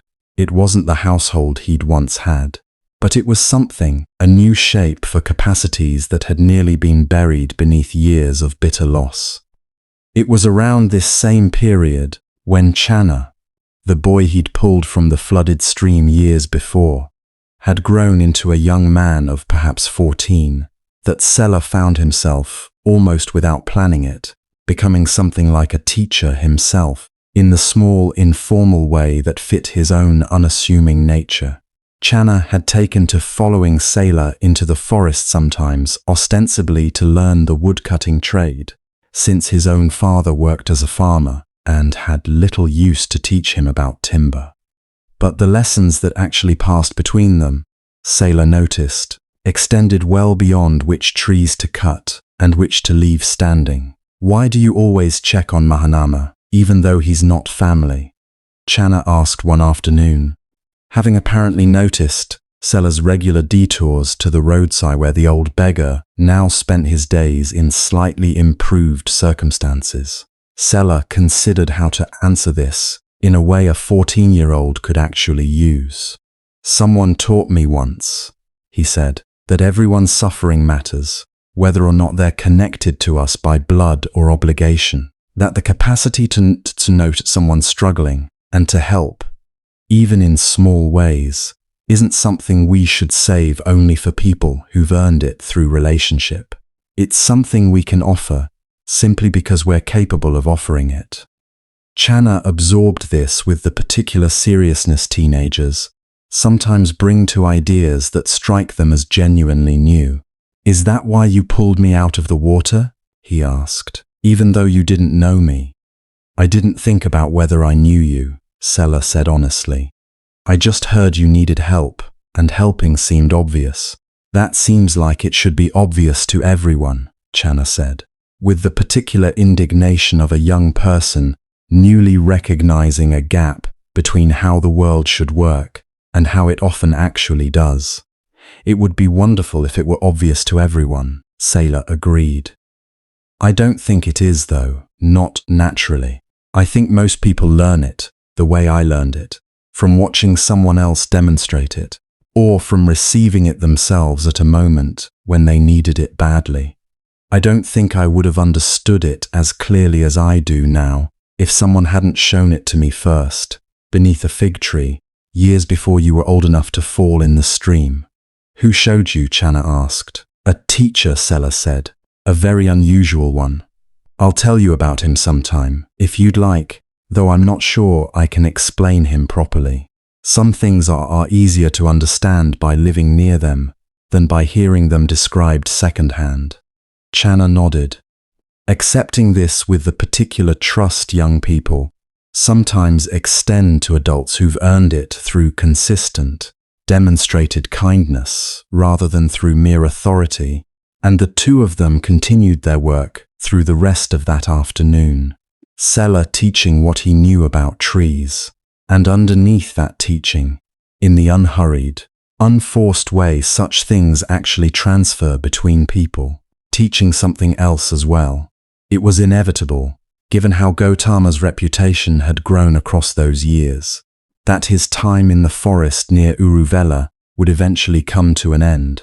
His teaching was needed increasingly in places far beyond the small radius Sela's own life occupied, kingdoms and cities where larger audiences gathered to hear him, where the growing community of monks required his guidance in establishing the structures that would let the teaching continue spreading, long after any single conversation, beneath any single fig tree, had concluded.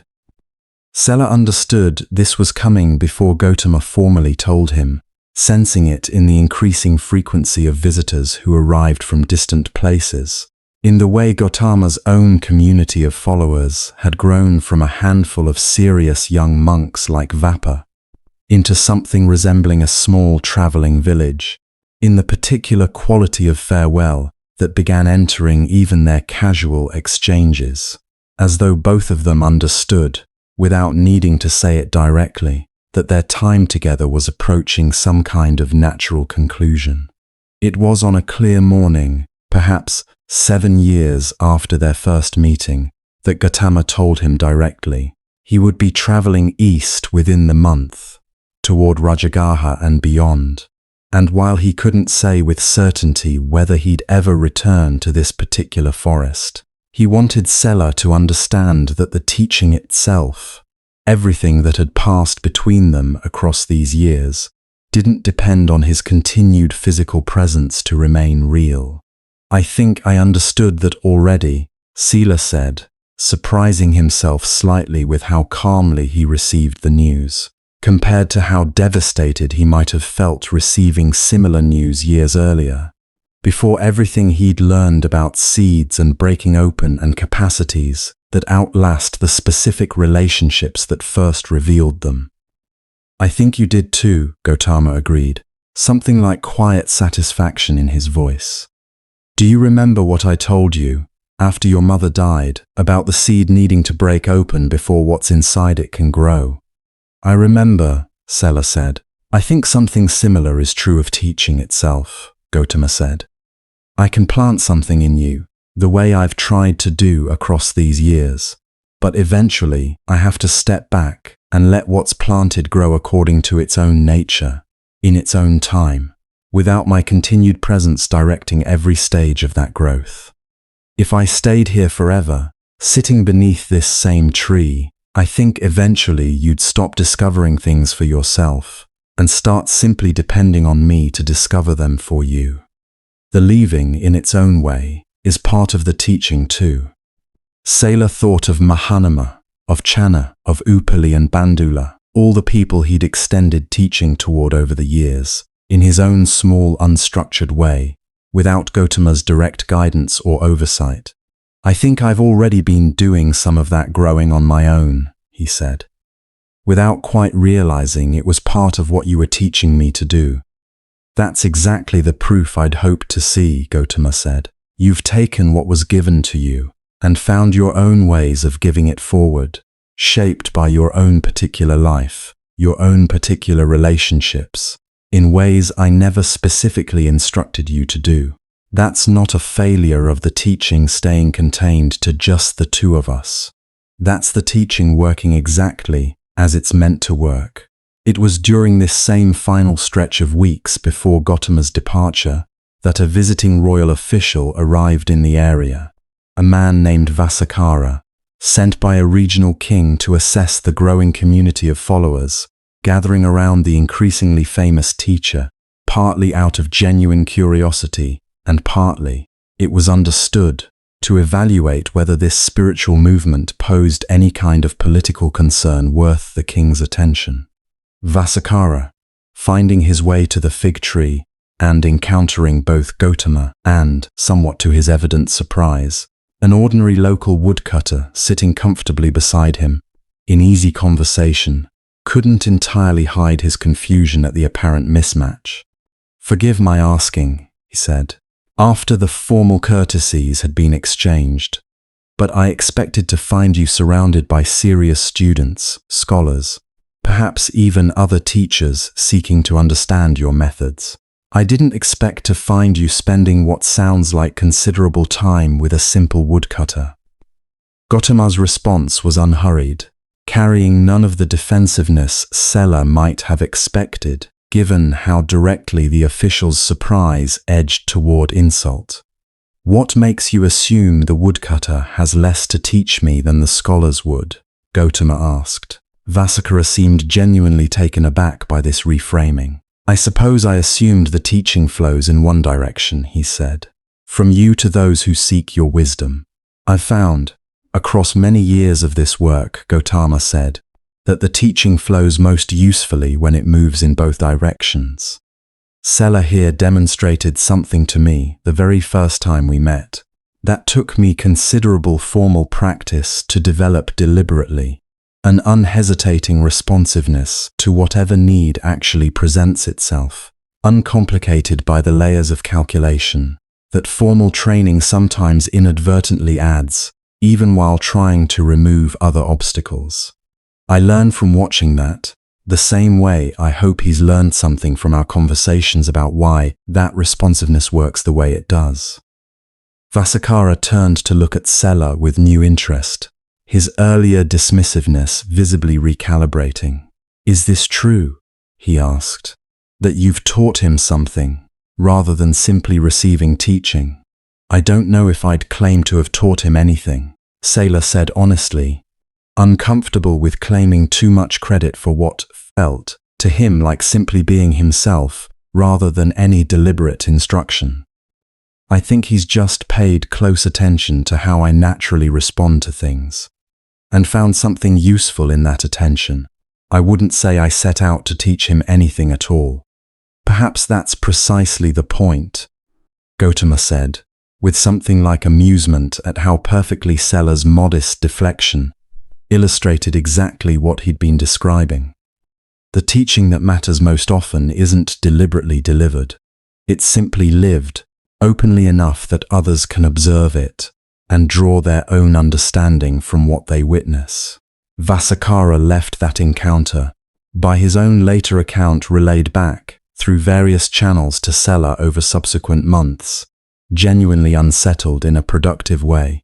His report to the king, rather than the simple political assessment he'd been sent to deliver, included extended reflection on what he'd witnessed in the easy equality between the famous teacher and the unassuming local woodcutter, a relationship that seemed to embody something about the teaching itself that no amount of formal doctrine, however carefully explained, could have conveyed as clearly as watching the two of them simply sit together, talking as equals, regardless of how differently the wider world had come to regard each of them.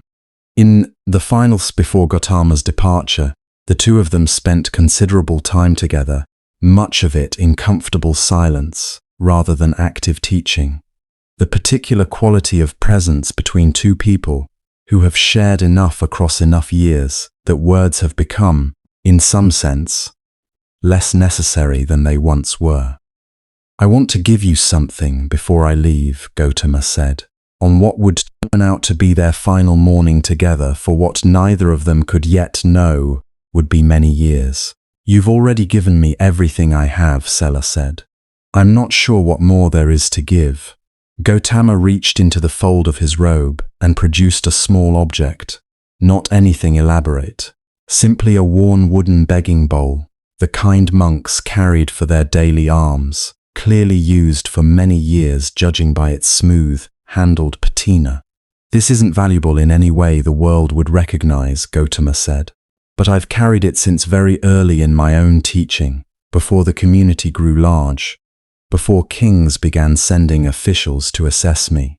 I'd like you to have it, not as a relic to be worshipped, but as a reminder, the same way your seed pod, all those years ago, was meant to be planted rather than simply held. Whenever you find yourself uncertain whether the small, unglamorous work you're doing actually matters, whenever the absence of formal recognition makes you doubt whether what you're offering is sufficient, I want you to remember that I carried something very similar to this bowl through years of obscurity before anyone called me anything more than a wandering ascetic. The bowl didn't change. What grew around it, slowly, through years of unglamorous practice, did."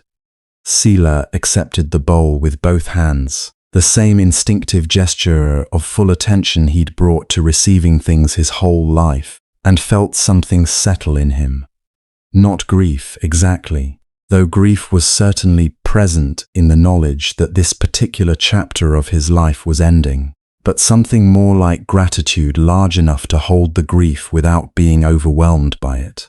"Thank you," he said simply.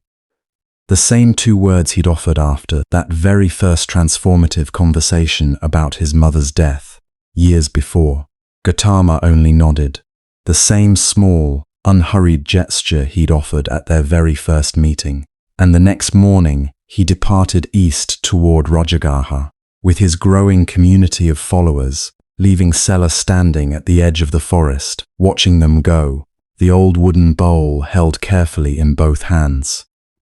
Understanding, in a way that didn't require any further explanation, that everything that mattered about those 7 years of conversation beneath the fig tree had already been fully given, regardless of whether the particular man who'd given it would ever physically return to receive Sela's continued gratitude in person.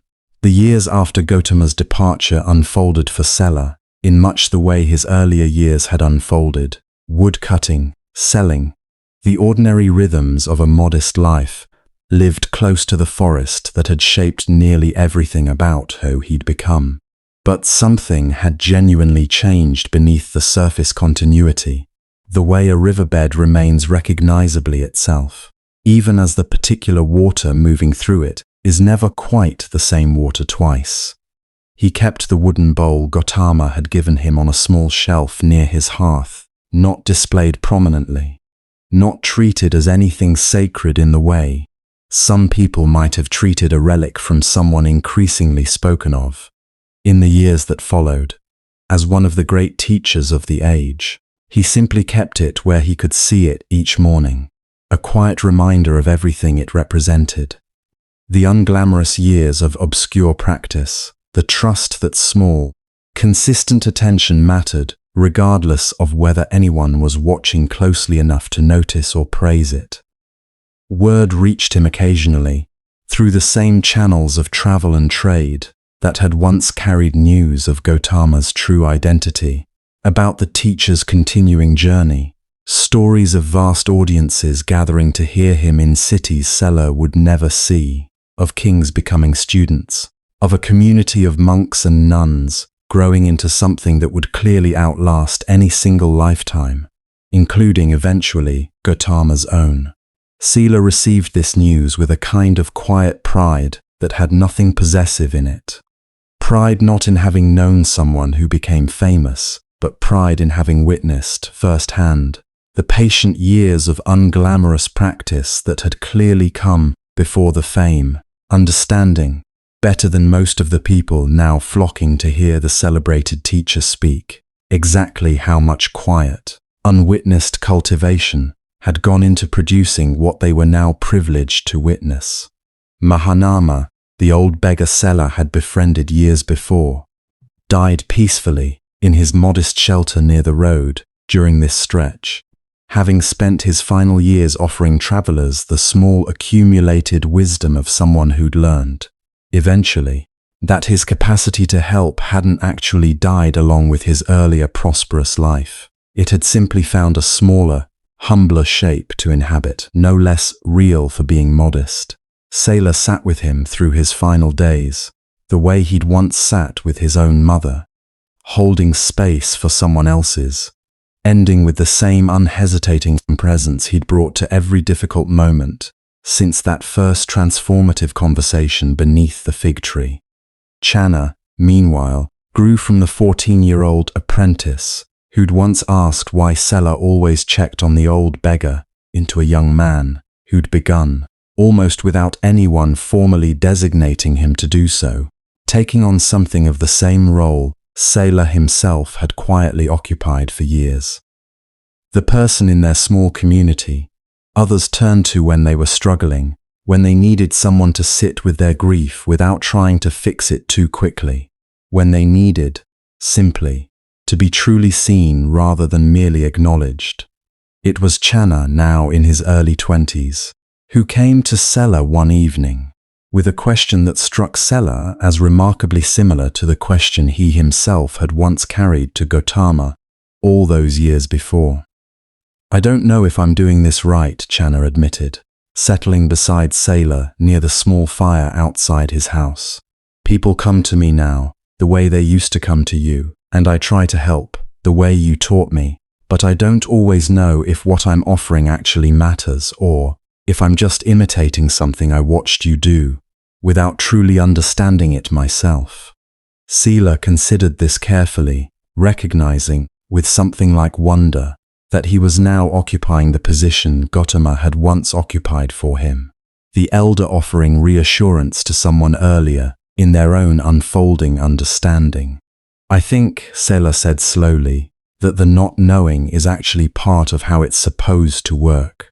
I never fully knew, all those years sitting beneath that fig tree, whether what Gautama was teaching me had truly taken root, or whether I was simply imitating his calm without understanding its source.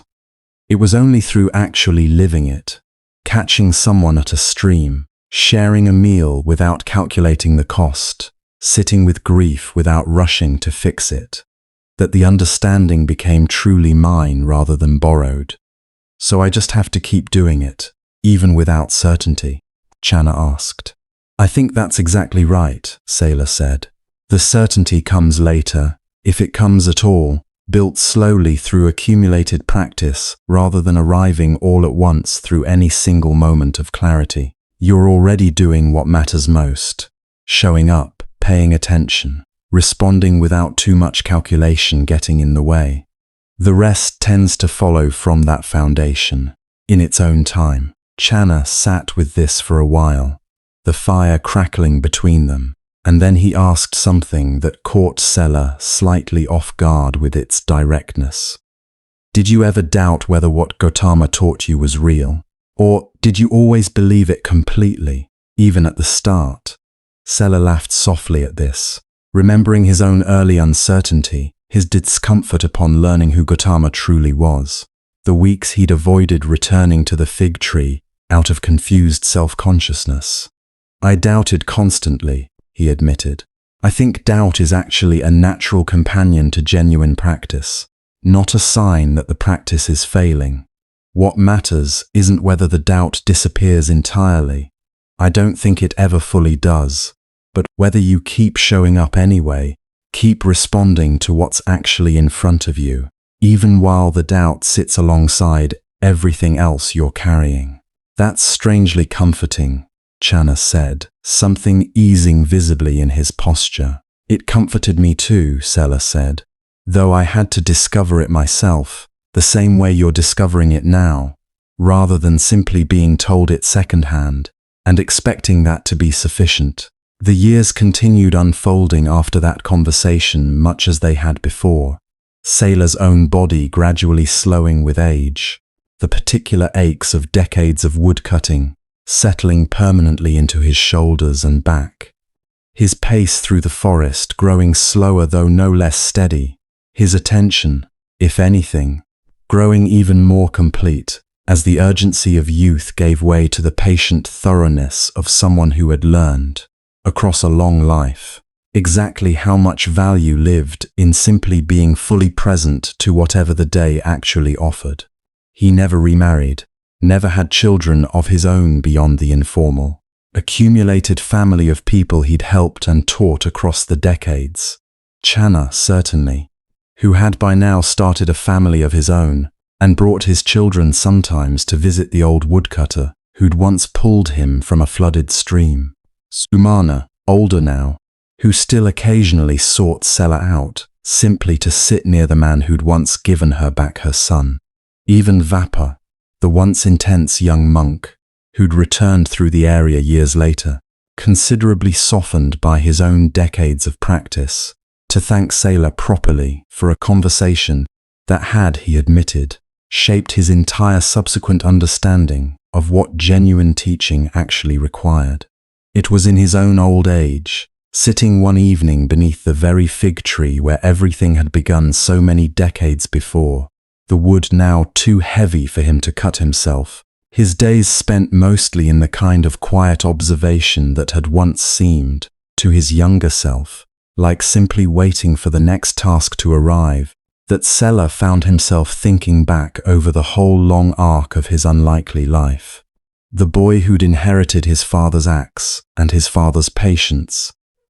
The young man who'd cared for his ailing mother without ever questioning whether the caring was worth his while. The unlikely friend of a wandering teacher who would become one of history's most significant spiritual figures, the quiet, unglamorous teacher in his own right, to an entire small community who'd never traveled further than the nearest town, but had nonetheless touched more lives than he could ever have anticipated when he first set out. Each morning, simply to cut wood and keep his mother fed, he thought of the seed pod Gautama had once shown him, the small dry thing that had contained, somehow, the entire enormous tree now shading him in his old age. He thought of his own life in similar terms, small, unremarkable in any way the wider world would recognize, and yet, somehow, containing more than he could have imagined when he was simply a boy, learning to swing an axe under his father's careful instruction. The fig tree above him had grown, in the decades since that first meeting, even larger than it had been then, its branches spreading wider, its shade pooling deeper across the forest floor, and Sela understood, sitting beneath it in his old age, that this slow, patient growth, visible only across years, mostly invisible during any single season, was perhaps the truest image available to him, for everything Gautama had tried to teach him all those years ago about purpose and impermanence, and the particular kind of trust required to plant something whose full flowering you might never personally witness. He didn't know that evening that this would be one of his final visits to the fig tree before his own body's final decline would keep him closer to home. He didn't need to know it. He simply sat the way he'd learned to sit, fully present to the evening light, filtering gold through the leaves above him, fully grateful for the long, unlikely friendship that had shaped the whole of his adult life, fully at peace with whatever time remained to him, trusting, the way he'd learned to trust across so many years of practice, that whatever he'd planted in others across his quiet, unglamorous life would continue growing long after he himself had become, like the seed pod, something broken open and given fully to the ground that had always, in the end, been patient enough to receive it.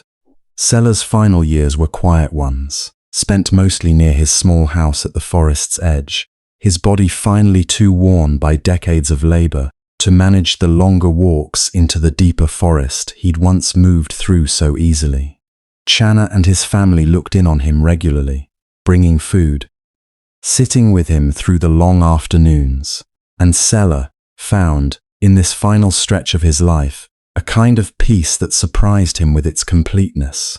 Not the peace of having resolved every question, but the peace of having lived, as fully as he knew how, the particular small life that had been given to him.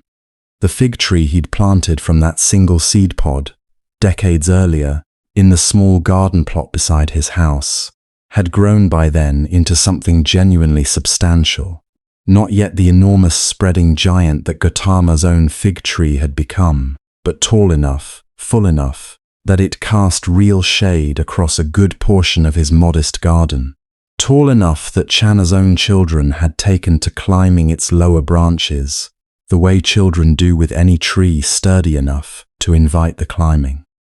It was beneath this tree, on a clear evening in the dry season, surrounded by Channa's family and several others from the small community who'd gathered, sensing somehow that this particular evening carried a different weight than the ordinary visits that had filled his recent years, that Sela's life came to its end, not dramatically, not with any final profound pronouncement, the way stories sometimes demand of their central figures, but simply, gradually, the way his mother's had ended so many decades before, his breathing slowing by degrees until it simply, gently, stopped. Channa held his hand through those final hours, the way Sela had once held his mother's hand, the way the whole long, unbroken chain of presence and attention had passed from person to person across the decade since that first conversation, beneath a different fig tree, in a different forest,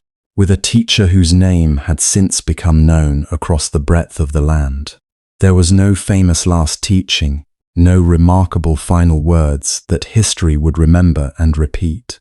Sela simply lived his life fully until the living was finished, and then he was gone. The way all things that arise eventually pass. The way Gautama himself had taught him all those years ago that even the most beloved things eventually return to the ground that gave rise to them.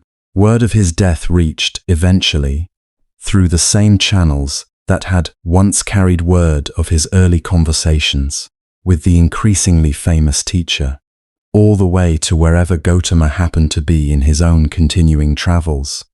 Though by the time the news arrived, Gautama himself was very old, his own body beginning its own slow approach toward its natural conclusion, and those who witnessed his reaction to hearing of Sela's passing described, simply, a long moment of stillness, followed by a quiet smile, and the observation, offered to whichever monks happened to be near him in that moment, that a very good seed had finally, after a very long and patient season, returned fully to the earth that had grown it. The fig tree Sela planted continued, growing long after his death, tended first by Channa, and then by Channa's own children, and eventually by people in the community who'd never personally known the quiet woodcutter who'd planted it but had heard, through the accumulated retelling that happens in any small place across generations, the story of the simple man who'd once shared his lunch with a wandering teacher without knowing who that teacher truly was, and who'd spent the rest of his long life passing forward, in his own humble way, everything that single act of unhesitating kindness had eventually grown into. This is, in its essence, the whole of what this story has to offer, not a dramatic teaching delivered from some great height, but the much quieter, much more patient observation that the most important things we learn, the most important things we pass forward to others, rarely arrive through grand gestures or formal instruction. They arrive, instead, through small, repeated acts of attention, catching someone before they fall, sharing what little we have without calculating the cost, sitting with someone's grief without rushing to fix it, asking the name of someone's loss, instead of only offering abstract comfort about loss in general. Sela never read a single scripture. He never sat through a single formal meditation retreat. He learned what he learned the way most of us actually learn the things that matter most, through living example, through the accumulated weight of conversations that didn't feel, in the moment, like they were teaching anything at all, simply like two people sharing a meal, two people crossing a stream together, two people sitting with the particular heaviness of loss that comes, eventually, to everyone who has loved deeply enough to have something worth losing.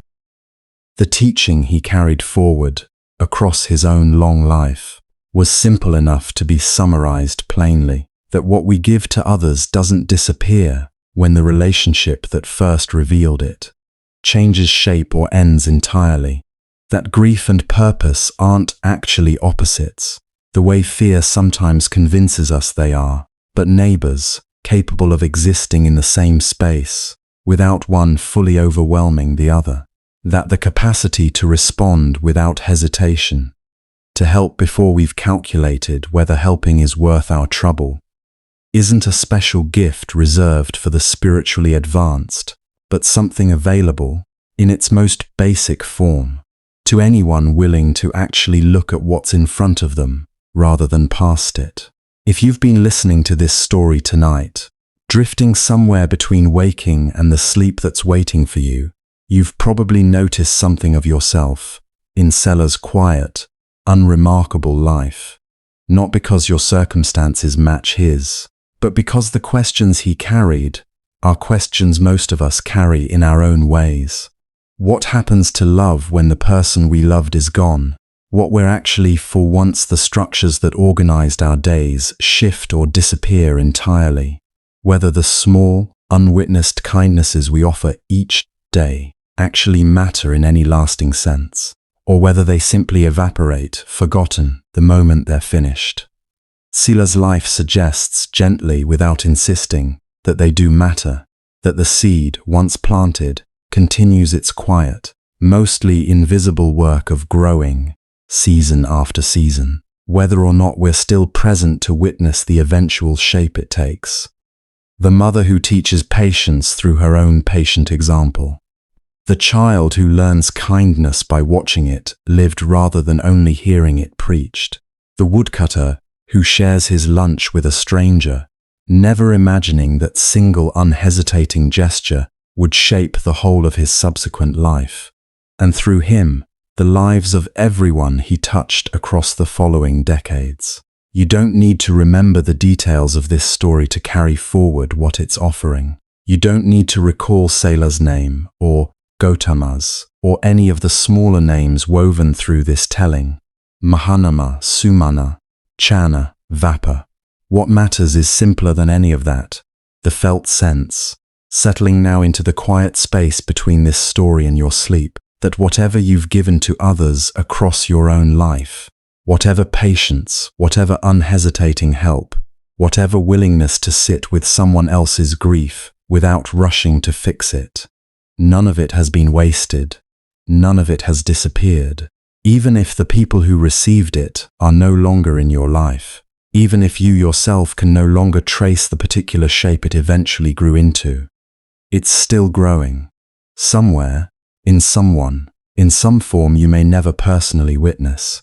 The seed you planted is still breaking open, still finding its way toward whatever light is available to it, still becoming something larger than it could have remained, while staying folded up unplanted inside the moment of its first giving.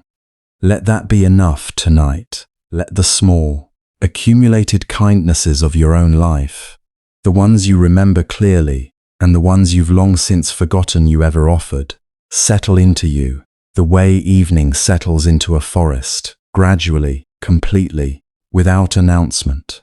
You don't need to solve anything before sleep arrives. You only need to trust, the way Sela eventually learned to trust, that what's been planted is already, quietly, doing exactly what it needs to do. The fig tree stands somewhere still, in whatever form this story takes root in you tonight. Not the original tree, long since fallen and returned to the same earth that grew it, but the idea of it, the shape of it, available to anyone willing to sit beneath it for a while and simply rest, the way Sela once rested, the way you're resting now, in the quiet, patient space where one life's small kindness becomes, eventually, another life's foundation. Sleep well. The seed is planted. The growing continues whether you're watching or not. Good night. There are things Sela knew about his father that he'd learned not from memory. His father died when Sela was 7, young enough that the memories were more impression than detail. But from the stories his mother had told him across the years of her telling, she was a good storyteller in the particular way of people who don't think of themselves as storytellers at all. People who simply remember things clearly and describe them directly, without embellishment, which often turns out to be more powerful than deliberate crafting. His father's name was Kappa. He'd been by all accounts a quiet man, prone to long silences that his mother had learned to read over the years of their marriage. Some silences content, some troubled, some simply occupied by the particular deep engagement he brought to problems he was working through. The same way he brought deep engagement to splitting logs, to the assessment of timber, to the seasonal rhythms of the forest, that he'd learned over years of paying the kind of sustained attention that eventually becomes expertise, without ever quite feeling like expertise, simply feeling like knowing. He was honest about the weight of the wood. Sela's mother had told him once, on an evening when Sela was perhaps 12, and had come home frustrated from an exchange with Upali's predecessor, a merchant who'd tried to shortchange him on a load he'd known was exactly what he'd claimed. He never piled extra light wood on top to make the load look bigger than it was. Other men did. Most of them made more money in the short run. But when they were sick, when they needed help, no one helped them. Your father, when he was sick before you were born, had more neighbors bringing food than we could eat. You get back what you give, eventually. Not always right away, not always in the form you gave it, but eventually. This memory, his mother's voice delivering this observation, with the same plain directness she brought to everything, was one that had stayed with Sela across his whole life, not as a lesson he recited to himself, but as something woven into how he actually operated. The way a foundation is woven into a house, present in everything, without needing to be consciously noticed. He'd taken over the woodcutting when he was 10, still too small to manage a proper axe, working with a smaller tool his father had made for exactly this purpose, its weight scaled to a child's strength. By 12, he could handle the adult tools. By 15, he was cutting as efficiently as any grown man in the area, his father's knowledge of the forest fully his own now, passed from hand to hand, the way such knowledge gets passed, through daily example rather than explicit instruction. His mother watched him grow into the work with a particular quality of attention that Sela had only later learned to recognize for what it was. The attention of someone watching a much-loved person become genuinely themselves, finding the shape that fits them, and feeling, alongside the ordinary pride of that watching, a gratitude that things had worked out as well as they had, given how different they might easily have gone. She never pretended the loss of his father hadn't been hard, or that managing alone hadn't required more than either of them should have had to manage. But she also never dwelled on it, in ways that would have made Sela feel the loss was something he needed to compensate for, something that had defined them as damaged or deprived. They were simply a family that had lost someone and continued, the way families do, the way any living thing does when it loses a part of itself, not by pretending the absence doesn't exist, but by redistributing the weight, growing new capacity in the spaces that were opened up, sometimes becoming, in the process, more resilient than they would have been if the loss had never happened, though no one would ever say the loss was worth it for that reason. Sela carried his father's small axe with him into the forest for years after he'd transitioned to the larger tools, not from sentimentality exactly, but from something harder to name. The understanding, arrived at without any formal teaching, that the objects people we love have used retain something of their presence, not magically, not literally, but in the particular way that something worn smooth by years of a person's specific grip carries the shape of that grip in its surface, a physical record of sustained attention. He thought of his father, often in the forest, in the way you think of people you've learned through stories, rather than first-hand experience, not as someone you could fully visualize in action, but as a quality of presence, a set of values that had reached you second-hand and nonetheless shaped the choices you made, the way you held yourself when no one was watching, the standards you held your work to, even when falling short of them would have been easier and no one would have known. His father, he thought, would have stopped for the old man at the roadside, would have shared his lunch without calculating, would have caught a stranger at a stream without hesitation, not because Kappa had been a saint or a sage, simply because he'd been a person whose attention was genuinely turned outward toward what was actually happening around him, rather than inward toward the constant internal monologue of self-concern and calculation that occupies so many people's attention so much of the time. It was this quality, attention turned outward rather than inward, that Gautama had eventually named and helped Sela understand in more precise terms. But the quality itself had been present in Sela before those conversations, inherited, in some not quite literal sense, from a father he'd barely known, and a mother who'd spent his whole childhood demonstrating it daily, in the particular, unhurried way she'd received whatever the day brought, good or difficult, without requiring it to be other than what it was. Understanding this, That what Gautama had seen in him was not something Sela had developed independently, but something he'd received. The way seeds receive the character of the ground they're grown in changed, in a small but significant way, how Sela thought about what he was passing forward to others. He wasn't transmitting Gautama's teaching. Exactly. He was transmitting something that had been in him before Gautama arrived, that Gautama's teaching had simply given words and clarity to, the way naming a thing you've always known gives you better access to it, makes it more available for deliberate use, though it was real and functional long before it had a name. He was transmitting his mother's steadiness, his father's honest accounting of the wood's true weight, the particular quality of presence that a boy develops when he grows up, watching both parents move through difficulty without requiring the difficulty to be anything other than what it actually was. This, Sela thought in his old age, sitting beneath the fig tree he'd planted from Gautama's seed, was perhaps the most important thing he'd ever understood. That the teaching was older than Gautama, older than any formal tradition, older than any text or established practice. It was simply what happened when human beings paid genuine attention to each other across generations, passed forward the best of what they'd received, and trusted that the passing forward is imperfect, char-shaped by each transmitter's particular circumstances and limitations, was nonetheless enough. Not perfect, not complete, but enough.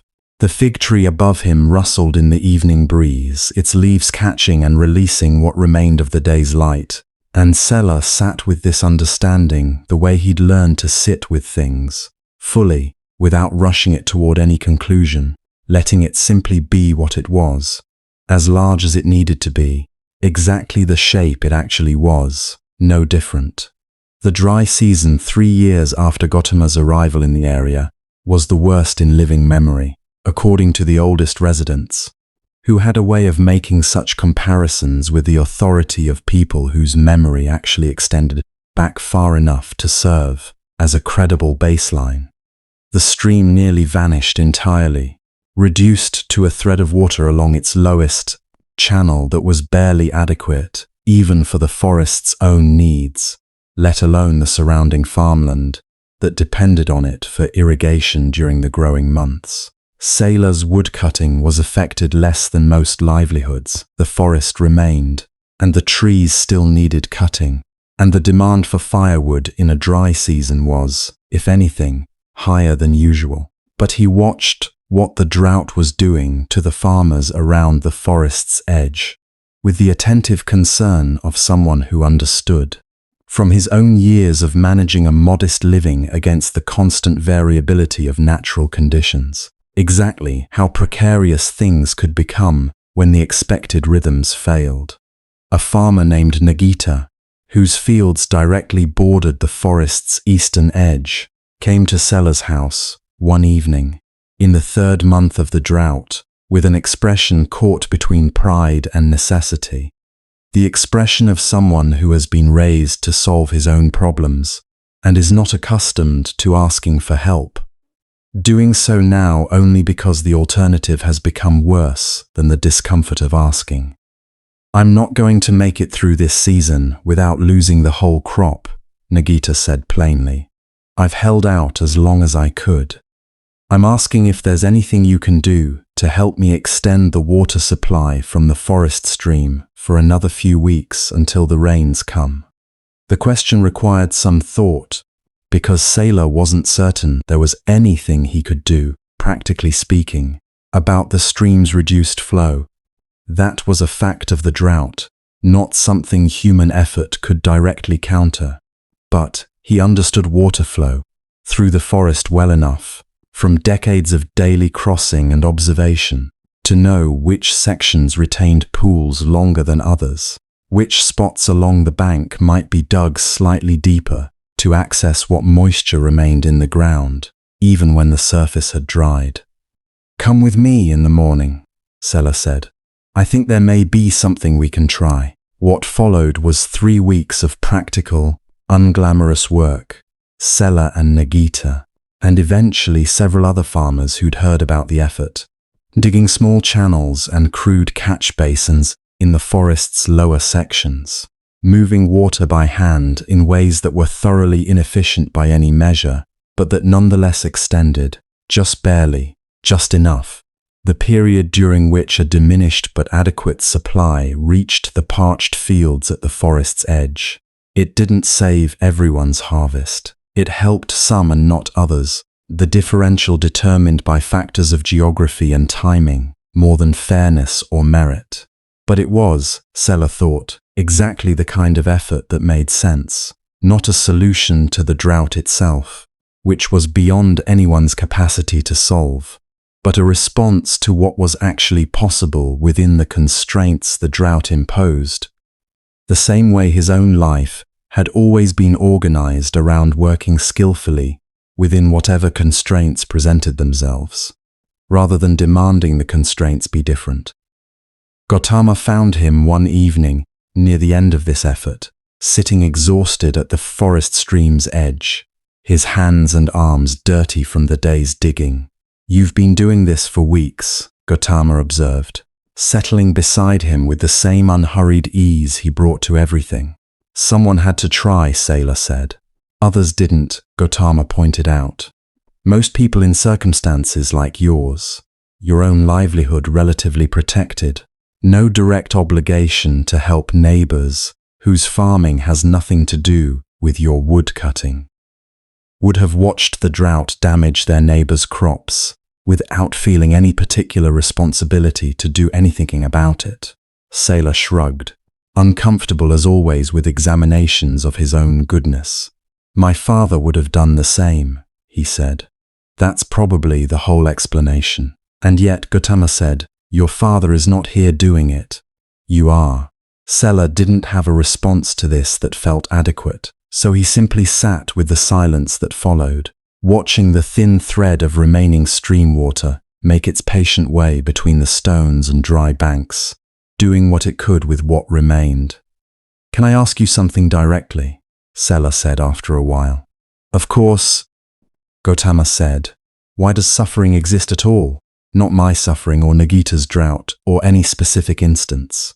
Just why? If you've understood something most people haven't, if you've found some truth underneath everything the way people say you have, then you must have some answer to why a world that could be otherwise chooses to be this way." Gautama was quiet for a long moment, and Sela respected that the question was being genuinely considered rather than answered from a prepared position. "I've thought about this question for more years than I can count," Gautama said finally. "I don't think chooses is quite the right framing. The world doesn't choose, the way you and I choose, from a position of deliberate agency. But I think the honest answer to why suffering exists is simpler and harder than most people want it to be. Suffering arises because everything that exists is impermanent, including everything we love and depend on, and because we're built, by our nature, to attach to things, to love them, to need them, and to therefore suffer when they change or disappear or fail to be what we need them to be. That doesn't sound like an answer," Sela said. "That sounds like a description of the problem." "I think the description and the answer are the same thing," Gautama said. "The suffering doesn't exist because something went wrong that could have gone right. It exists because impermanence is the actual nature of everything, and we suffer because we resist that nature rather than moving with it.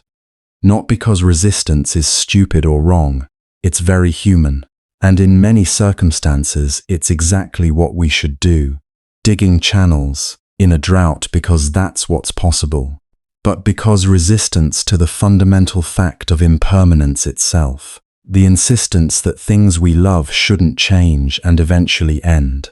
That resistance is where the particular kind of suffering that can't be practically fixed comes from."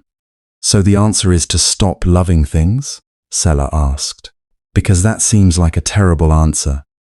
"No," Gautama said, with something like warmth at how directly Sela cut through to the implication he'd been careful to avoid stating. The answer isn't to stop loving. The answer is to love fully, while also understanding, as deeply and genuinely as you can, not just intellectually, but in how you actually carry yourself through your days. That the thing you love will change and end, and that this doesn't mean the loving was wrong, or wasted, or insufficient. It means the loving was exactly what it was, real, complete, worth having had, regardless of what came after. Sela sat with this, watching the thin stream water continue its patient work. "That's what you were trying to tell me when my mother died," he said slowly. "Not that I shouldn't grieve, that the grief didn't mean the love had failed." "Yes," Gautama said. "Exactly that. I think I understood it then," Sela said. "Or I thought I did. I understand it differently now after the drought, after Nagita, after all of it. It keeps meaning more the older I get." "That's the nature of real understanding," Gautama said. "It doesn't arrive fully formed. It grows the same way everything grows, slowly, through seasons, in ways that are mostly invisible until one day you look back and realize the tree is much larger than it was, and you don't quite know when exactly each individual inch of height arrived." They sat together through the rest of that evening, in the comfortable silence they'd developed, across their years of conversation, and when Sela finally walked home in the dark, the dried and cracked earth beneath his feet, the stars above the forest's canopy doing what stars do, simply being present, indifferent and beautiful, and somehow consoling in their indifference. He felt something he'd been trying to find the words for across many conversations, many seasons, finally settle into a shape he could almost hold. Suffering and love were not opposites. Impermanence was not the enemy of meaning. And the capacity to help, even in small ways, even without guarantee of success, even in a drought that was going to end when it was going to end regardless of what anyone did about it, that capacity was not diminished by any of this.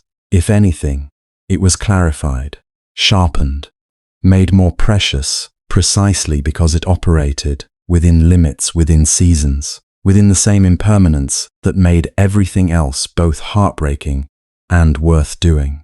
He thought of his father, weighing the wood honestly, even when dishonesty would have been easier and no one would have known. He thought of his mother, receiving whatever the day brought without requiring it to be otherwise. He thought of the stream, thin and patient in its bed, doing what it could with what it had. This, he thought, was enough. This had always been enough. It had simply taken him most of a lifetime to understand why. A musician arrived in the area during the cool season of Sela's third year, knowing Gautama, a thin, cheerful man named Tissa, who traveled between villages playing at festivals and markets, carrying a small stringed instrument that he'd made himself and could produce surprising range from, given its simplicity. He'd heard, as everyone in the region eventually heard, about the wandering teacher who sat beneath the fig tree near the eastern forest, and he'd come with no particular spiritual agenda, simply the performer's perpetual curiosity about interesting people worth knowing. Sela encountered him first at the well near the forest path, and in the easy way of men who have no pressing reason to be unfriendly, they fell into conversation. Tissa, Sela learned quickly, was not a seeker in any formal sense. He had no crisis driving him toward wisdom, no grief that had stripped away his previous foundations. He was simply a person who enjoyed beauty, music, good conversation, the particular light of early morning on moving water, and had organized his life around the pursuit of it, which struck Sela, by now attuned to recognizing varieties of wisdom that arrived in unconventional shapes, as not entirely unlike the pursuit of other things people called more serious. "What do you play at festivals?" Sela asked. "Whatever people want to hear," Tissa said cheerfully, "which is usually the old songs, the ones everyone already knows. People don't want novelty when they're celebrating something that matters to them. They want the familiar, the things that have always accompanied the important moments. the song that was played at their parents' wedding or their children's birth. Does it bother you, playing the same songs over and over? Tissa seemed genuinely puzzled by the question. How could it? He said. The song is the same, but the people hearing it are different every time. And even when the people are the same, they're hearing it in a different year, with different things behind them. I've played the wedding song at 3 generations of the same family's weddings. The song didn't change. The meaning of it changed completely each time, based on what the people listening were bringing to it. Sela found himself thinking about this observation for the rest of that day, something in it catching at something in him that he couldn't immediately articulate. He mentioned it to Gautama that evening, nearly verbatim. Gautama listened, and when Sela finished, he smiled slightly. That's a very precise description of how the teaching works, Gautama said. I say the same things in the same forms to many different people. The words don't change much.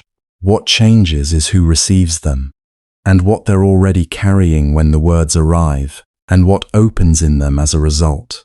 I've said the same teaching about impermanence to a young man who'd never lost anything significant, and to an old woman burying her last child.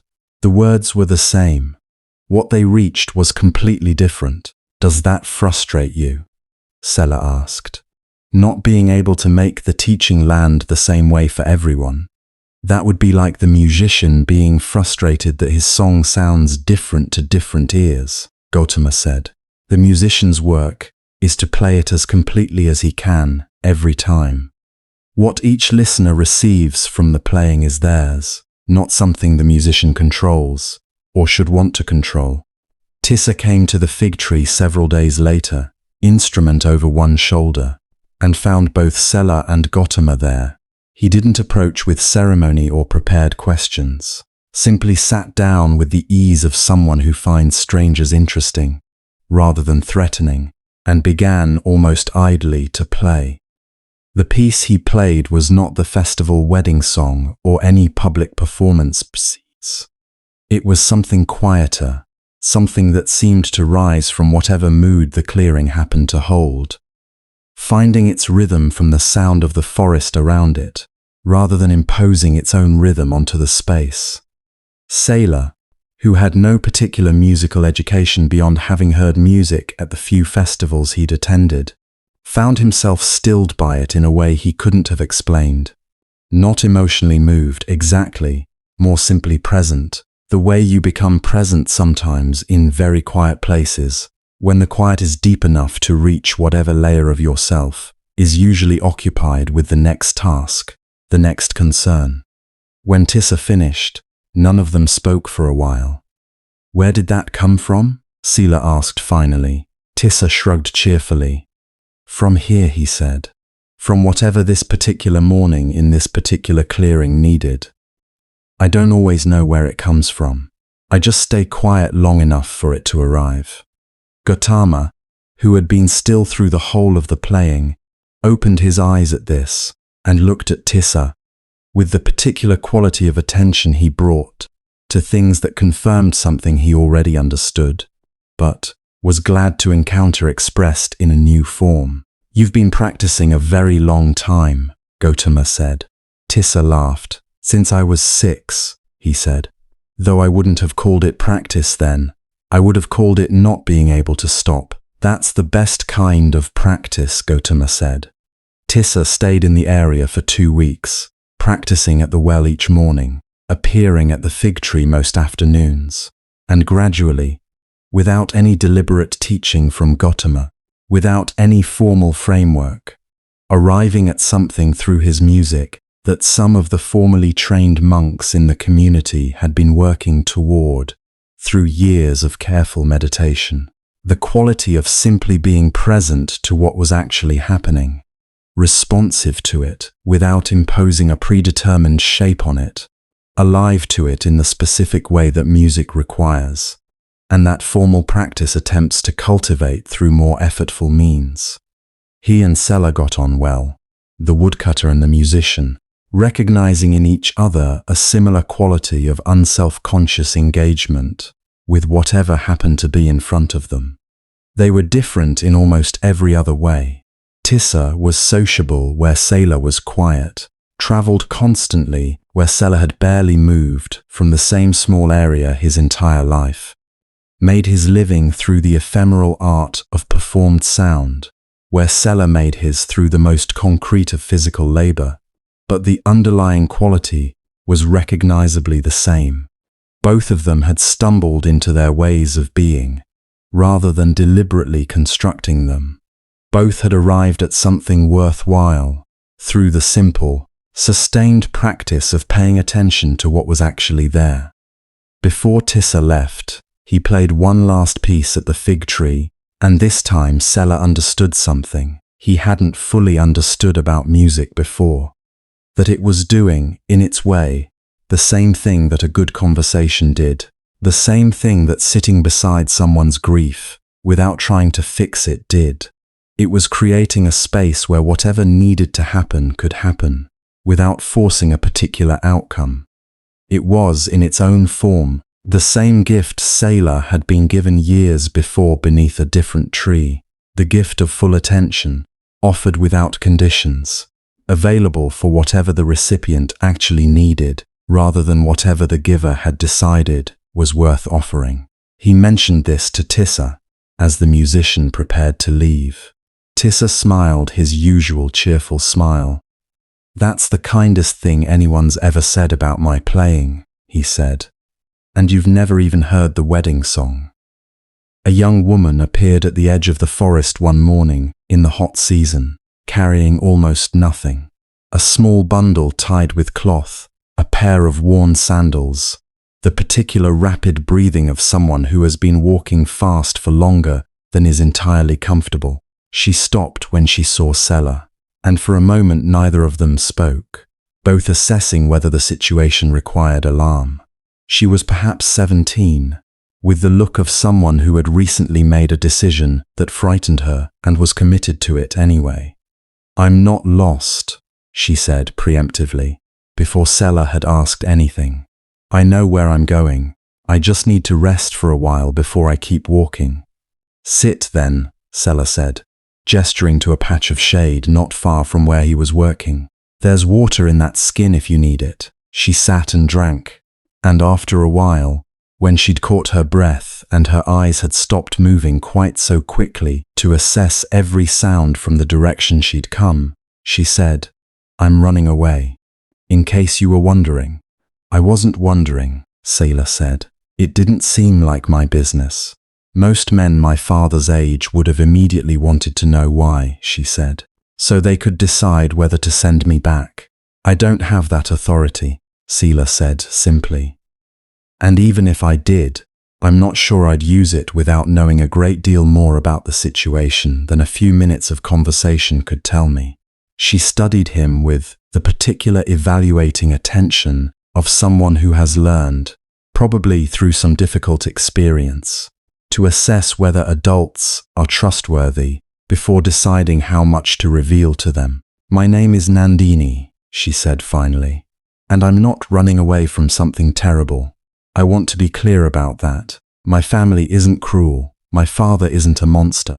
I'm running away from a marriage that was arranged when I was 12 to a man I have never been able to make myself care for, and I've told them this, calmly and repeatedly, for 3 years, and no one has listened.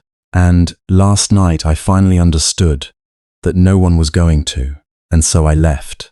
Sela continued his work while she spoke, not because he was inattentive, but because he'd found, over years of conversations that mattered, that people often found it easier to say difficult things to someone who wasn't staring at them directly.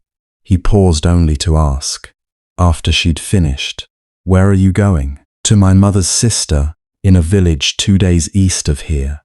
She'll take me in. She's that kind of woman. And after that, I don't know yet," she admitted. "I only know that after that is a problem for after that."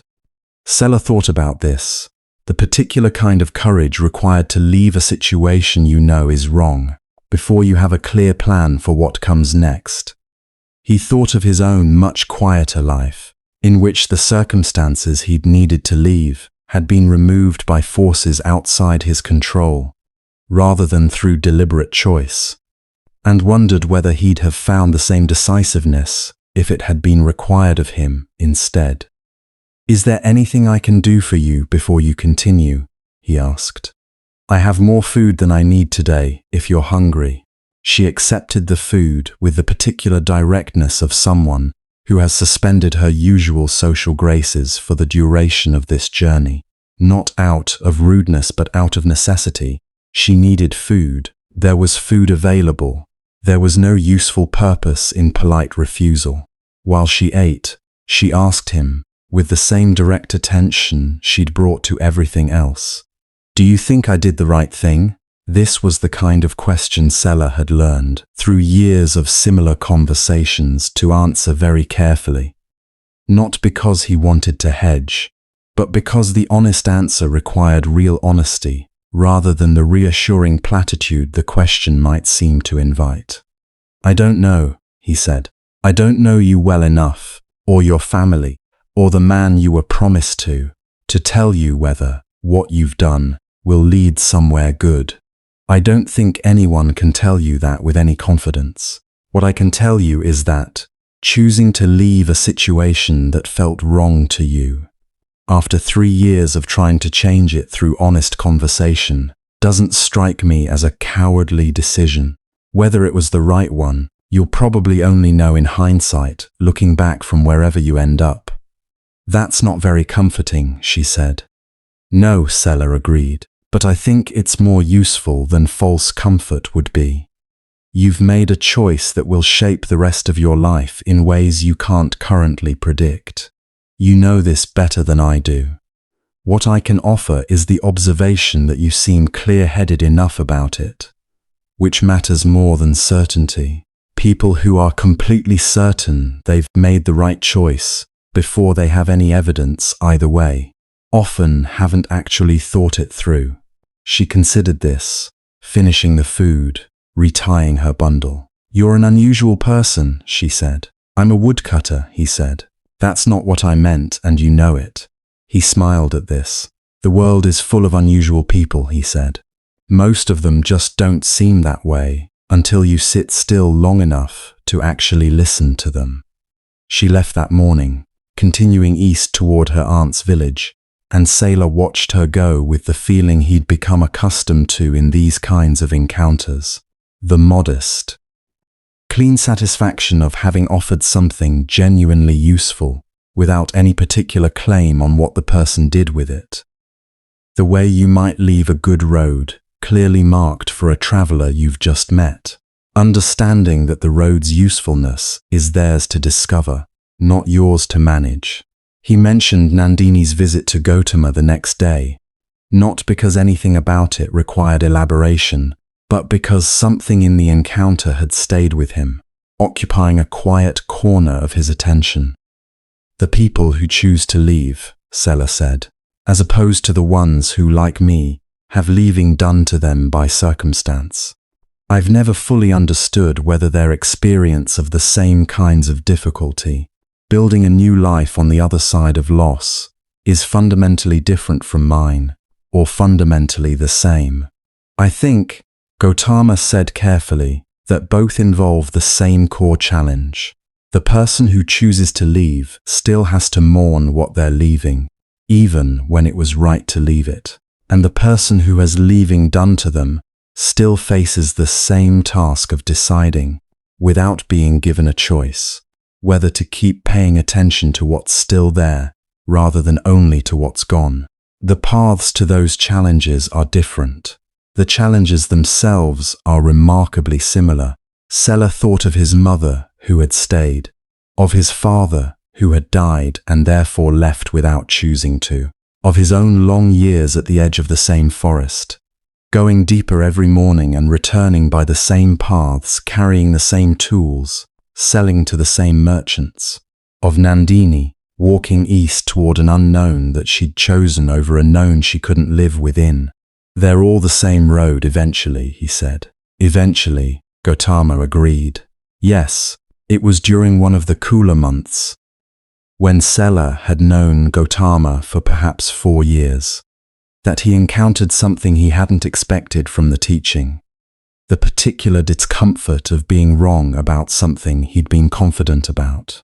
He'd told Upali, in one of their conversations at the market, that he believed the weight of grief eventually lifted of its own accord, given enough time and enough willingness to sit with it rather than fight it. He'd said this with the quiet confidence of someone drawing on genuine experience.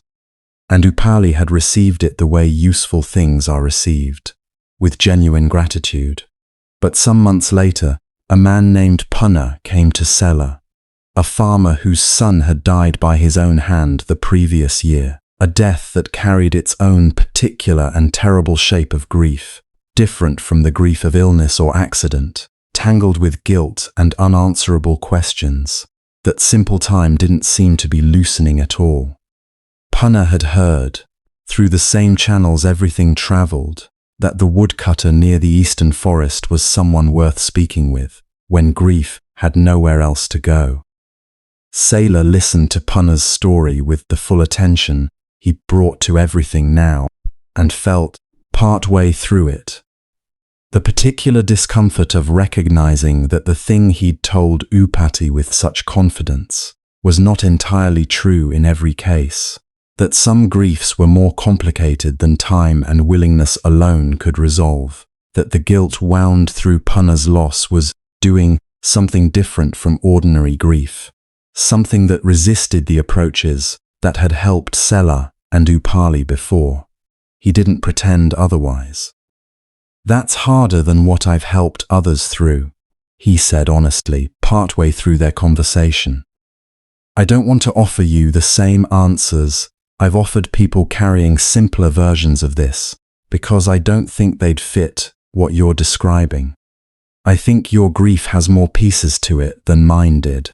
Punna looked at him with something like relief at being acknowledged accurately, rather than reassured inaccurately. "So you don't have an answer for me," he said. "Not a statement of disappointment, simply a question." "Not a complete one," Sela admitted. "I know what helped me.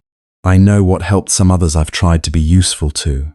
What you're carrying is something I haven't lived in myself, and I'd be doing you a disservice if I mapped my own experience onto yours as though they were the same shape.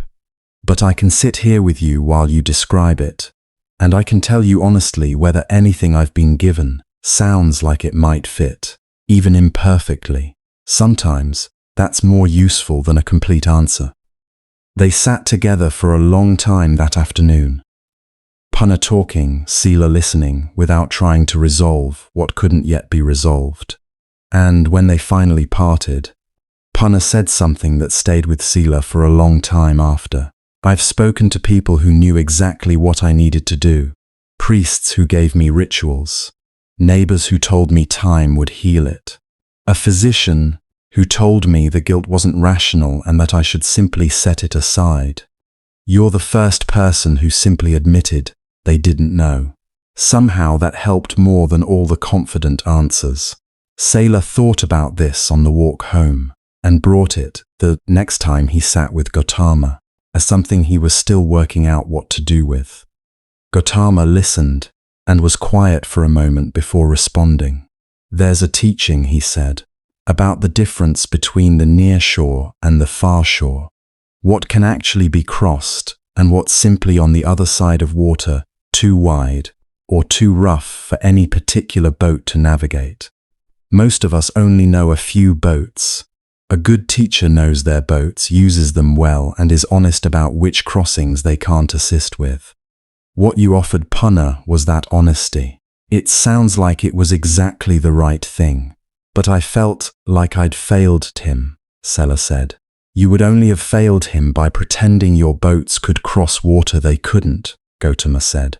"Honest limitation is not failure. It's the precondition for real trust." This distinction between the confidence that came from genuine understanding and the false confidence of claiming more than you actually knew settled into Sela as one of the more useful things he absorbed in those middle years, because it changed how he offered himself to people who came to him. Not as someone with complete answers, but as someone with genuine attention and honest acknowledgement of where his own experience did and didn't reach. It was during that same general span of years that the village finally decided, after a second child was pulled half-drowned from the same treacherous bend, where Sela had once pulled Channa free, that something more permanent than caution and good luck needed to stand between people and that particular stretch of water. Upali raised it first, at one of the market gatherings, pointing out that the narrow channel past the bend had claimed enough near misses over the years that it was only a matter of time before luck ran out for someone. A proper bridge, he argued, log set, and raised well above the flood line, would cost the village less in the end than what it was currently spending in frightened parents and wasted mornings, searching the bank for missing children.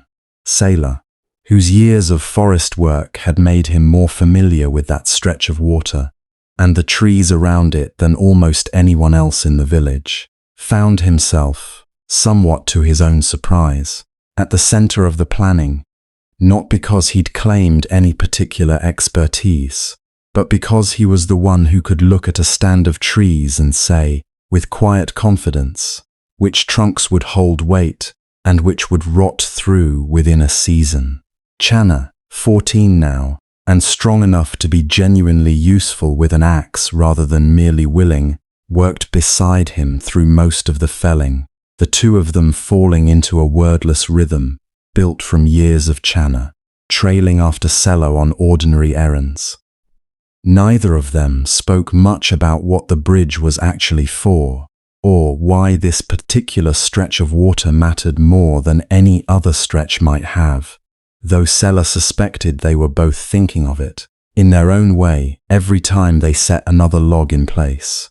The work went badly at first. Their initial design, 3 trunks laid side by side and lashed with rope, held fine on dry ground but proved, once set across the channel, to flex dangerously underweight in exactly the way a nervous villager testing it with one careful foot discovered almost immediately.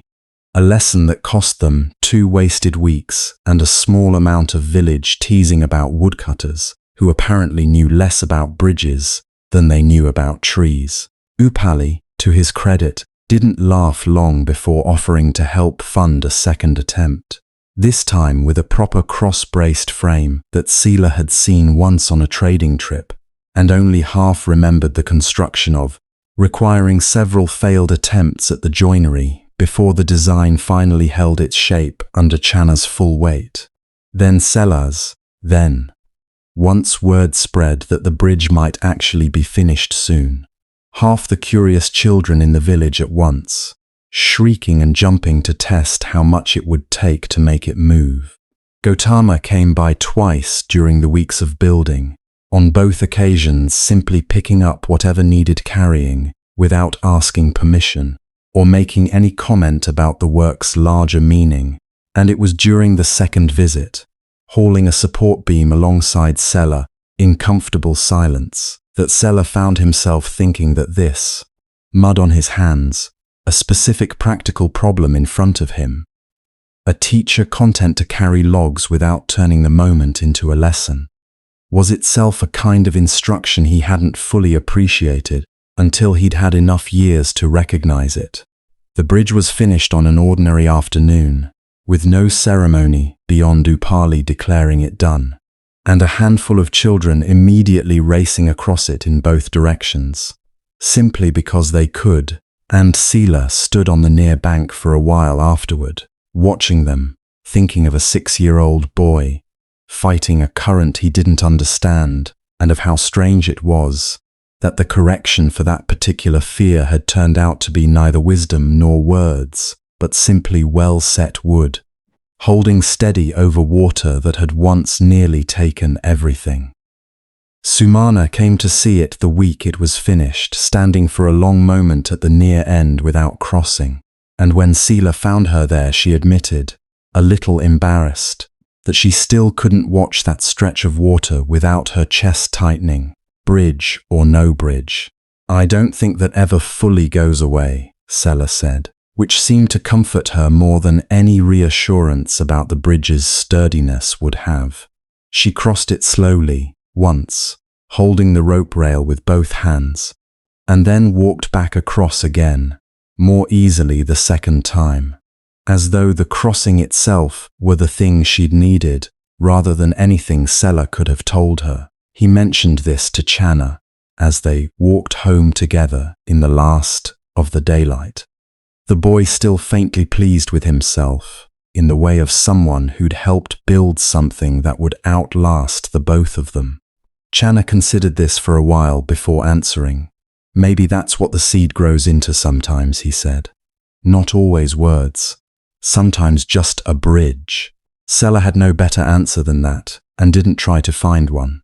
The villagers took to calling it, without much ceremony, simply the new crossing, though Sela noticed that the older residents, the ones who remembered Channa's mother's terror that afternoon years before, sometimes called it something else under their breath, when they thought no one was listening closely enough to correct them. The fig tree near the eastern stream continued to be Sela's thinking place in the years after Gautama's departure, not because he treated it as sacred exactly, but because the particular quality of shade it provided, and the sound of the stream nearby, and the familiar ground where he'd sat through so many important conversations, made it easier to think clearly than the small house where ordinary concerns gathered around him. He sat there one afternoon in the cool season, some years after Gautama had gone, when a pair of monks arrived who were traveling through the area on their own teaching journey.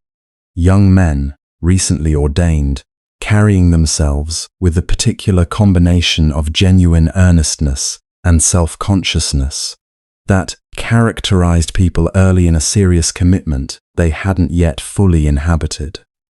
They'd heard about the woodcutter who'd known the Buddha personally, and they came with what was clearly a prepared set of questions, the kind you formulate in advance when you're hoping for material you can carry back and teach from.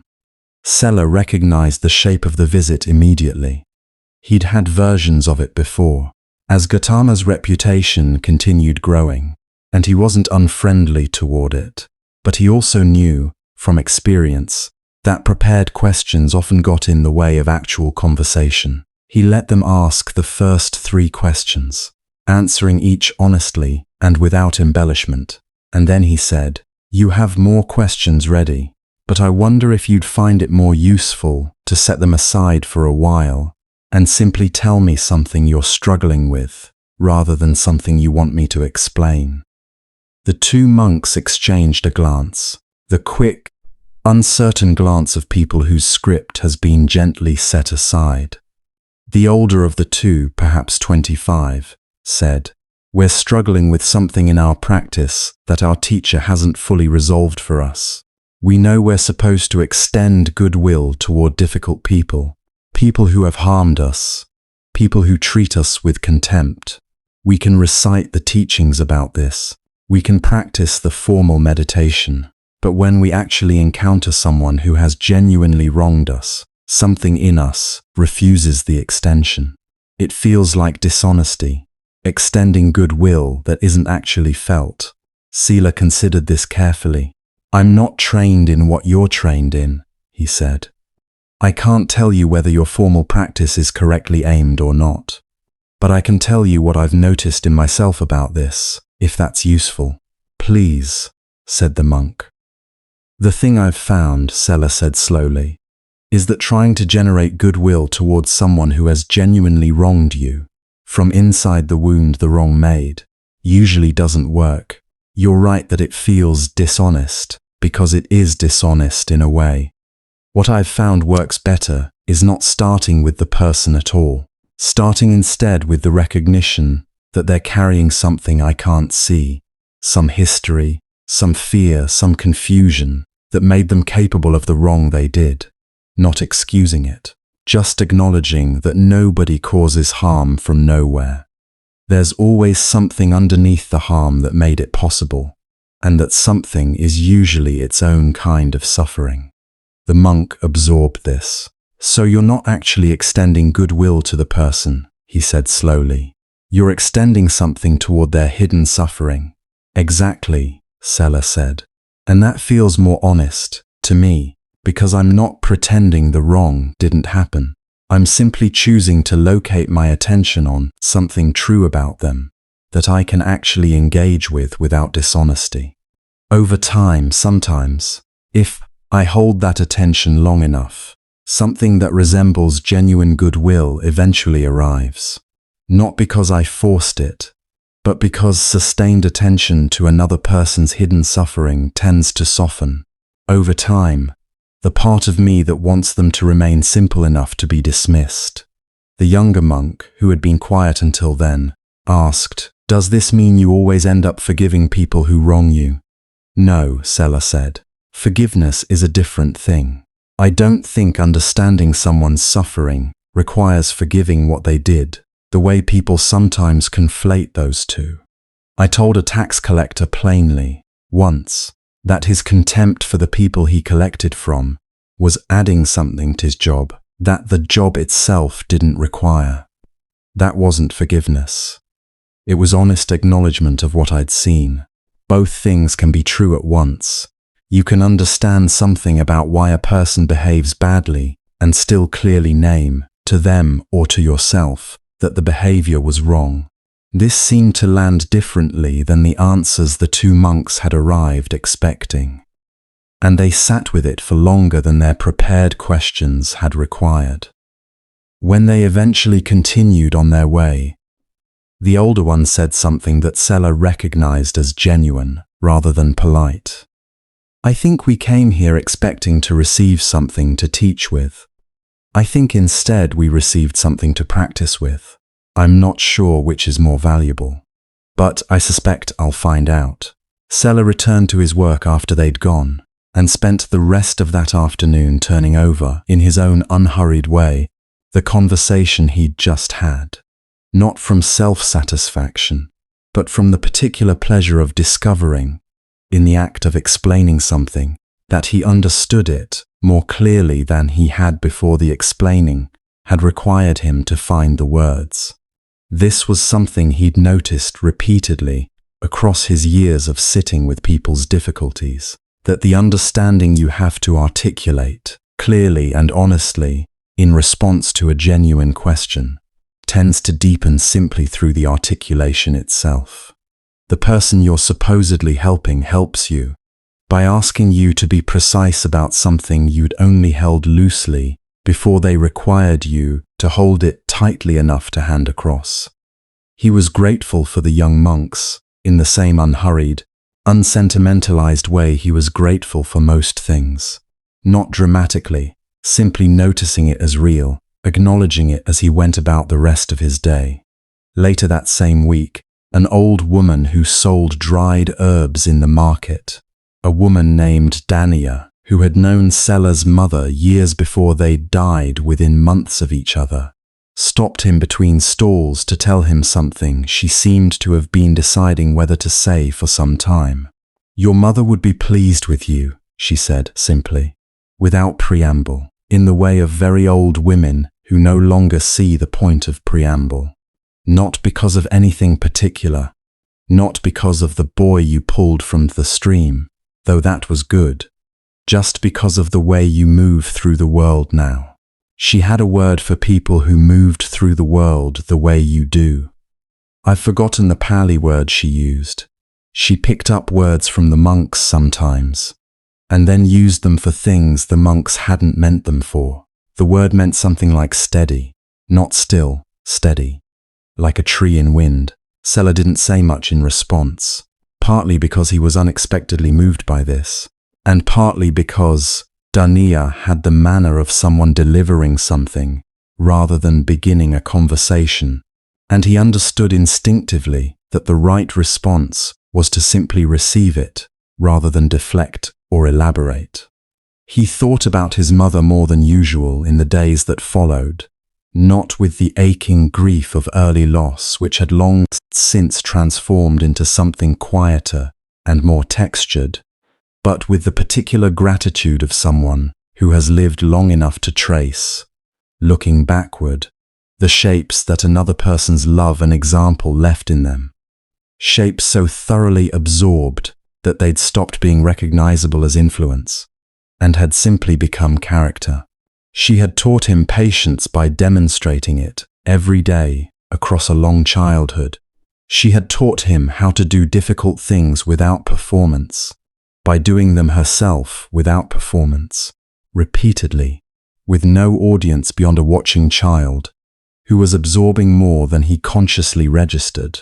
She had taught him that dignity and poverty were not mutually exclusive, that a person could live modestly without living diminished simply by refusing to let the modesty become the whole of their self-definition. He hadn't thought of any of this as teaching while it was happening. He'd thought of it simply as the texture of ordinary life. But here it was now, woven into everything he did, inseparable from who he'd become, precisely the kind of seed-becoming tree that Gautama had once described to him beneath the fig tree, visible only at a sufficient distance, growing too slowly to watch directly, but undeniably real when the years had finally accumulated into something large enough to shade other people. He went home that evening and stood for a while looking at the growing fig tree in his garden, taller now than his head, its canopy spreading modestly but steadily wider season by season, and felt, in that unhurried standing, something he had no precise name for, something between gratitude and recognition, and the particular quality of peace that comes, not from having arrived anywhere but from understanding, finally, that the traveling itself was the point. The drought that struck the forest region when Sela was perhaps 45 was different from ordinary dry seasons. Not simply less rain, but something more sustained, lasting 2 full years before the normal patterns returned, long enough that the forest itself began changing in ways Sela hadn't witnessed before. Trees that had grown in the same places for decades began to struggle visibly. The stream, which had always recovered between dry seasons, dropped to a trickle that required careful management by the surrounding villages to share fairly. Sela's woodcutting changed during those years of necessity. He spent more time assessing which trees could safely be taken, and which needed whatever moisture remained in the soil to survive until the rains returned. He made fewer trips to market, because taking too much would damage the forest he depended on for his livelihood. He ate more simply than usual, which was already simply enough. What he noticed across those 2 difficult years was something he hadn't expected, that the constraint brought a particular kind of clarity with it. When there was less of everything, the question of what actually mattered became easier to answer, not harder. He wasn't spending energy managing abundance or deciding between options. He was simply doing what was necessary with what there was, one day at a time, and he found this oddly restoring, not pleasant exactly, but clean in a way that easier times weren't. He mentioned this once to Channa, who was by now old enough to understand such things. There's something the drought is teaching me that I couldn't have learned during a normal season, Sela said. Something about the difference between what I actually need and what I've gotten used to treating as necessary. What's the difference? Channa asked.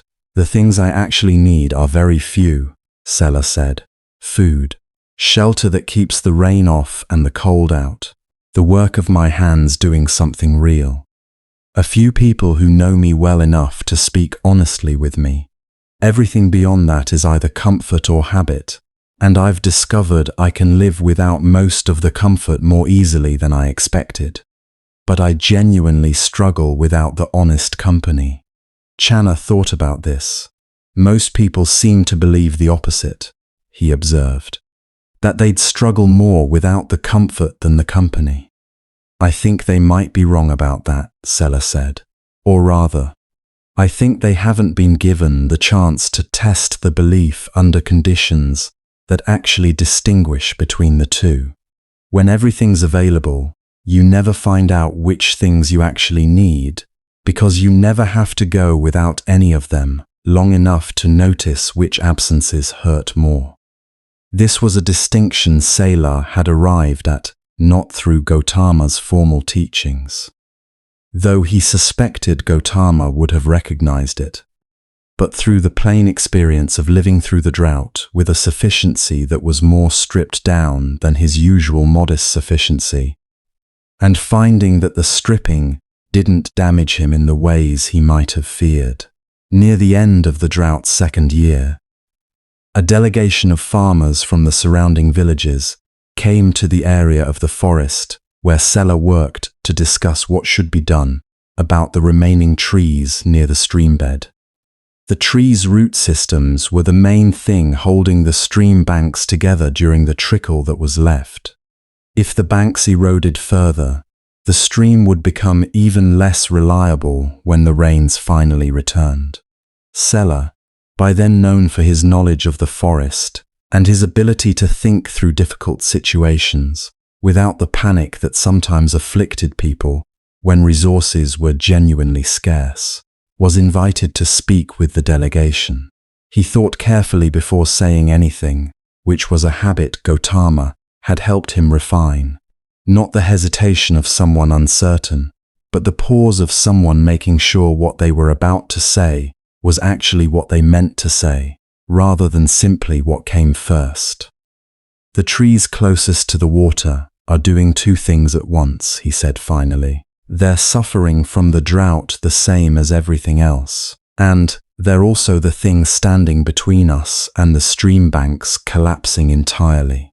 If we take them for firewood now, we may solve this season's fuel problem and create a much larger problem that outlasts the drought by years. If we leave them entirely and take only from the areas furthest from the water, we distribute the hardship differently, but preserve what holds everything together. One of the farmers, a man named Punna, different from the grief-carrying Punna Sela had spoken with years before, pushed back. That's easy to say if your own livelihood doesn't depend on the firewood you're suggesting we leave alone. That's fair, Sela acknowledged immediately, without defensiveness. My situation isn't yours, and I'm not trying to tell you what to sacrifice.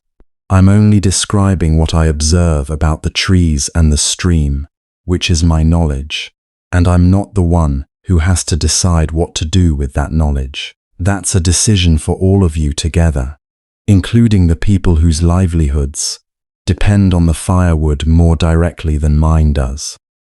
This acknowledgement that his knowledge was relevant without making him the authority over other people's choices seemed to shift the room's atmosphere slightly, and the conversation became more genuinely collaborative than it might have been if Sela had held his position more rigidly. They arrived, eventually, at a plan that was imperfect but workable, rotating which sections of forest were taken from, concentrating the cutting away from the stream banks, and finding ways to share resources among households with different needs, so that the most vulnerable weren't left entirely without fuel during the worst of the drought. It wasn't elegant. No one got everything they needed, but it held. And when the rains finally returned, the stream banks were intact enough that the stream recovered much faster than it would have if they'd depleted the root systems holding them in place. Sela thought about this for a long time afterward, about what it meant to have knowledge that was useful but limited, about the difference between speaking up and taking over, about the way good decisions in communities usually emerged from genuine argument among people with different pieces of the picture, rather than from any single person who believed they had the whole picture themselves. He realized, reflecting on it, that this was another thing Gautama had demonstrated without explicitly teaching. In all their conversations beneath the fig tree, Gautama had never told Sela what to do with his life. He'd offered observations, asked questions, shared teachings when Sela was in a state to receive them. But he'd been consistently careful not to substitute his judgment for Sela's. Whatever Sela had become, he'd become through his own choices, shaped and informed by their conversations, but not directed by them. That respect for another person's capacity to find their own way, Sela now understood, was itself part of the teaching, not a polite convention around it. He tried to practice the same restraint in his own conversations with people who came to him, to offer what he knew honestly and completely, and then genuinely release his attachment to what they did with it. This was harder than it sounded. It was natural, once you'd given someone a piece of understanding that had cost you something to develop, to want to see them use it the way you would have used it. Releasing that wanting, trusting that the other person's life would find its own appropriate shape, which might look quite different from yours, required a daily recommitment that didn't become automatic simply because you decided to practice it. The drought ended in the 3rd year, with rains that arrived hard and abundant, as though compensating for the long absence. The forest began recovering almost immediately in the way forests do, faster than you might expect if you hadn't watched forests recover before. The deep root systems that had survived the dry years, sending energy upward into rapid new growth, the moment the soil moisture returned.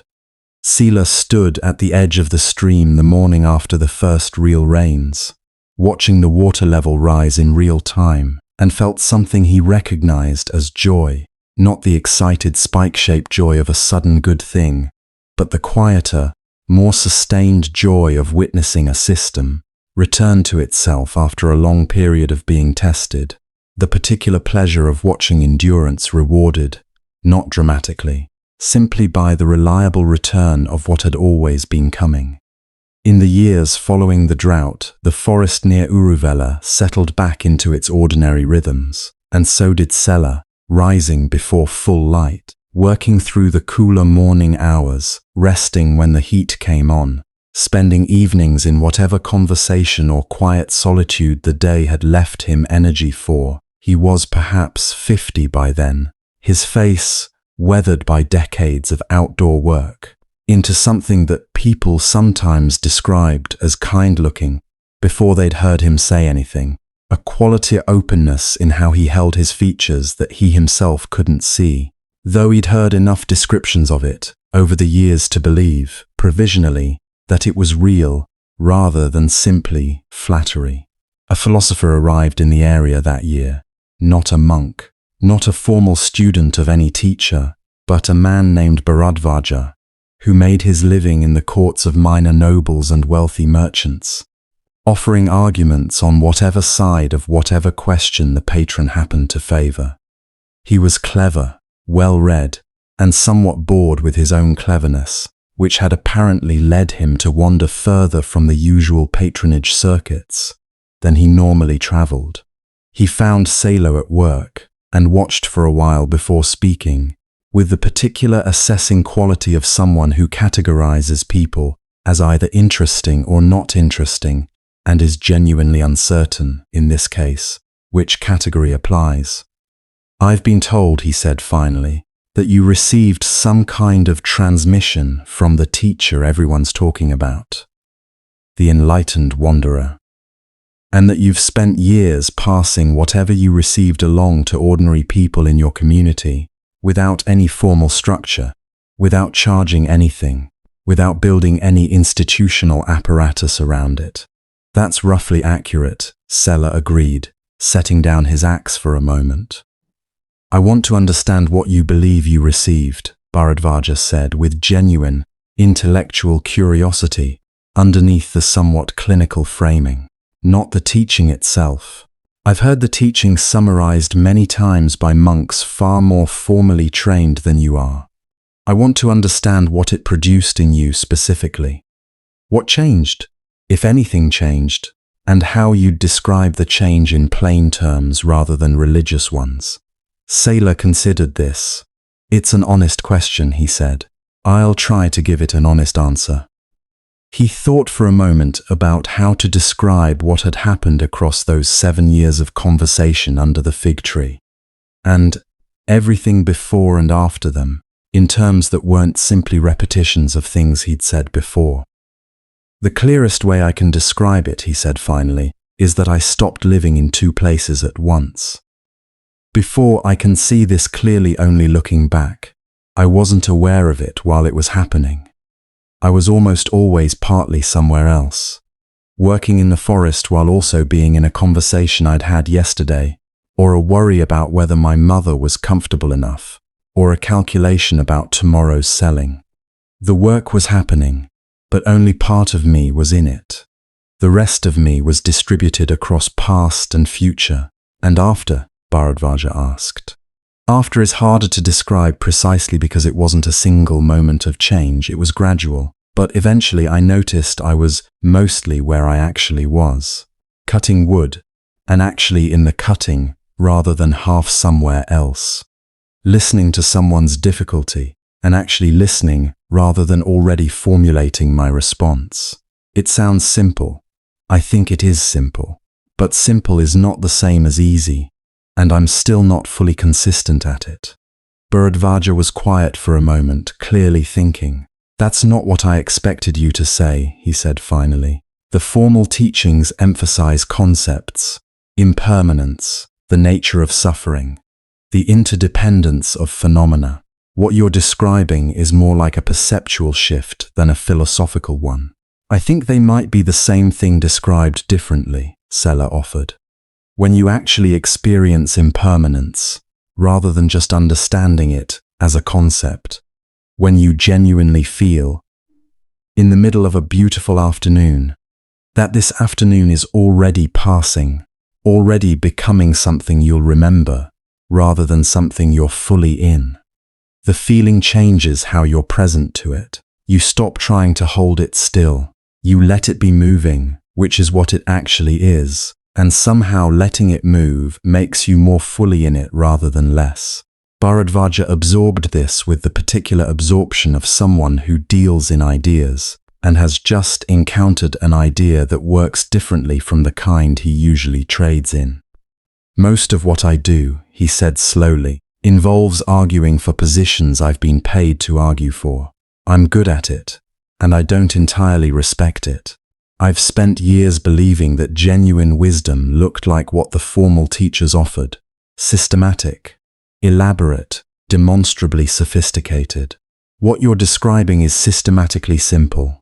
I'm not sure what to do with that. I don't know what you should do with it, Sela said honestly.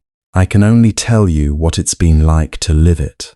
They talked for most of that afternoon, ranging across questions Bharadvaja raised with genuine curiosity about whether the shift Sela described required any specific practice, or whether it simply happened through the sustained attention of someone living close to necessary work, about whether Sela experienced anything like what the formal meditators described as states of deep concentration, about the relationship between the unhesitating responsiveness Sela demonstrated and the formal teachings on compassion. Sela answered each question as honestly as he could, acknowledged what he didn't know as clearly as what he did, and Bharadvaja, by the end of their conversation, had the look of someone who has received more than they came for and is still processing the surplus. I came here, Bharadvaja said, as he rose to continue on his way, expecting to find a simple man who'd been impressed by a famous teacher and was retelling whatever he'd been told in a somewhat garbled form. I found instead a simple man who appears to have lived something into genuine clarity. I'm not sure those two things are as different in kind as I assumed when I arrived. The clarity, in both cases, comes from somewhere real. He continued on his way, and Sela went back to his work, and the afternoon continued in the ordinary way of afternoons. The light changing, the birds doing what birds do at different hours, the forest continuing its slow, patient business of being the forest. He didn't think much more about the conversation that day. It had been what it was, offered honestly, received honestly, and that was the whole of what it needed to be. It occurred to him sometime later, walking home in the early evening, that this was perhaps the clearest test of whether the years of practice had genuinely changed something. Not the dramatic moments, not the child pulled from the flooding stream, not the long, important conversations with people in real crisis, but moments like this one, an interesting conversation with an intelligent stranger, followed by an afternoon's continued work, followed by a walk home in ordinary light, with no particular feeling that anything significant had happened or needed to happen. Simply the texture of a good day, fully in each part of it, not needing any of it to be more than it was. There was a young woman named Paduma who came to work as a servant in one of the households near the forest edge, arriving from somewhere further south with the kind of careful, watchful quality that suggested her earlier life had given her reasons to be careful and watchful, though she didn't speak about those reasons directly, and Sela didn't ask. He encountered her first at the well, where she was drawing water with a focused efficiency that left no room for the casual conversation most people made at wells.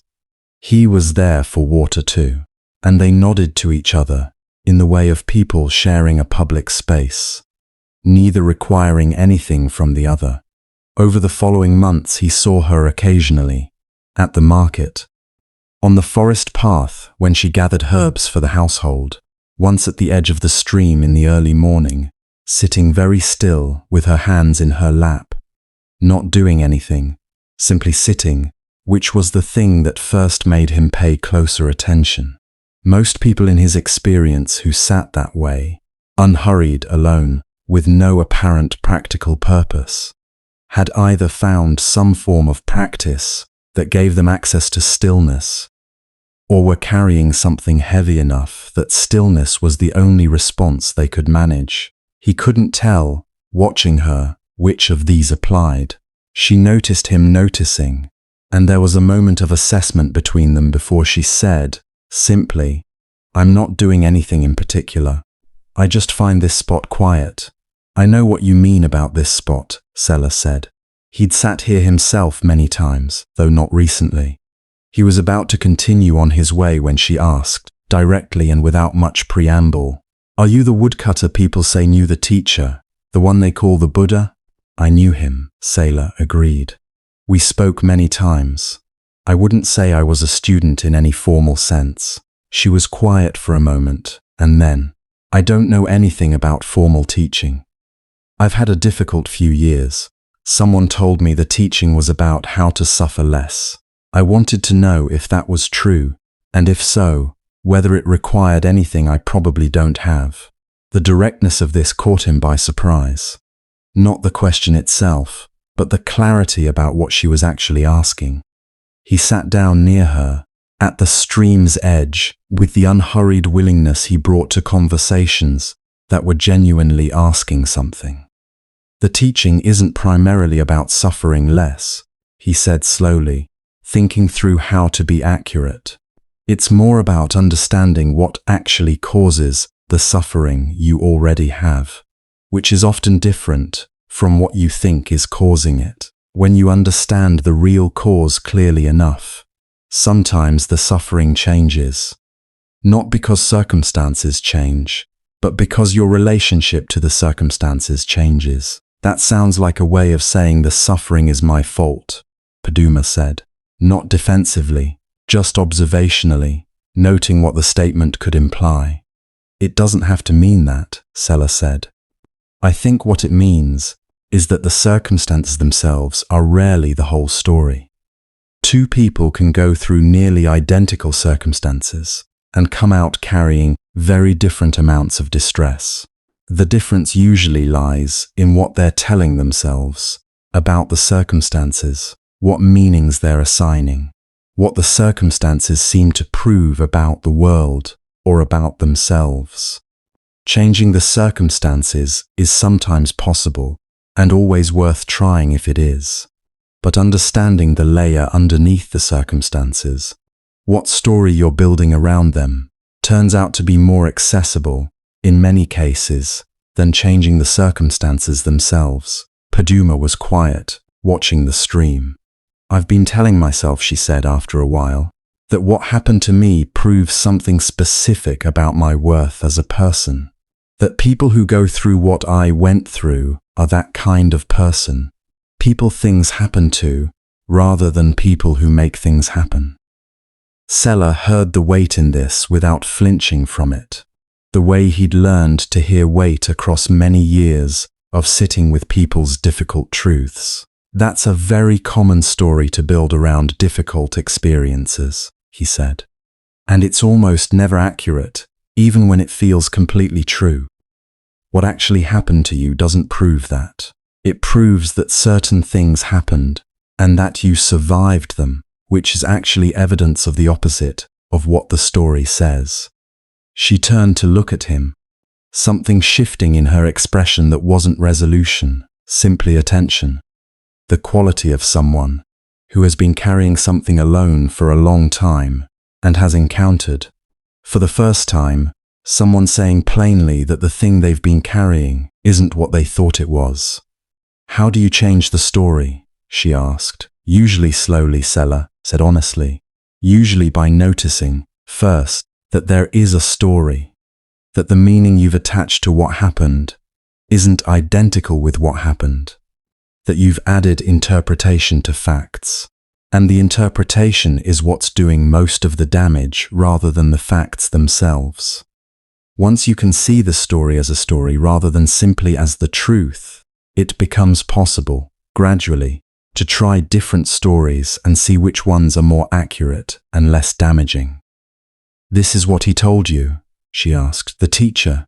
He told me something underneath this, Sela said, about how the mind builds suffering through its own movements, through clinging to what it wants to be permanent and resisting what it wants to be different. I've been working out the implications of that across many years. What I just said to you is my version of what he said, shaped by my particular life and the particular people I've tried to help. I might have it slightly wrong. I'd encourage you to think about it yourself, rather than simply taking my word for it, because I've noticed that the understanding you arrive at through your own thinking tends to go deeper than the understanding you borrow from someone else's conclusion. Paduma nodded slowly, watching the water. She didn't say anything else for a while, and Sela sat with her in the quiet, not filling the space with more words, simply present, which seemed to be what the moment required. When she eventually rose to continue to her other tasks, she said, "Thank you for not making it smaller than it is. Most people who try to help with something like this either tell me it wasn't so bad, or they tell me it was terrible. But I'll feel better eventually. You just told me the truth about it, as far as you could tell." He walked home thinking about what she'd said, specifically about not making it smaller than it is. This was something he'd had to learn deliberately, and still sometimes failed at. The impulse to reduce someone's pain in the description of it, to soften what they were carrying so they'd feel supported rather than exposed. The impulse came from kindness, but it sometimes produced the opposite of its intention, because people in real pain recognize the reduction immediately, and the recognition, someone softening this thing that isn't soft, could feel more isolating than the pain itself. What actually helped, he'd come to believe, was exactly what Paduma named, truth-telling in both directions. The truth about the weight of what had happened to her, and the truth about the story she'd built around it, stated plainly, and without either cruelty or softening. This was harder than comfort.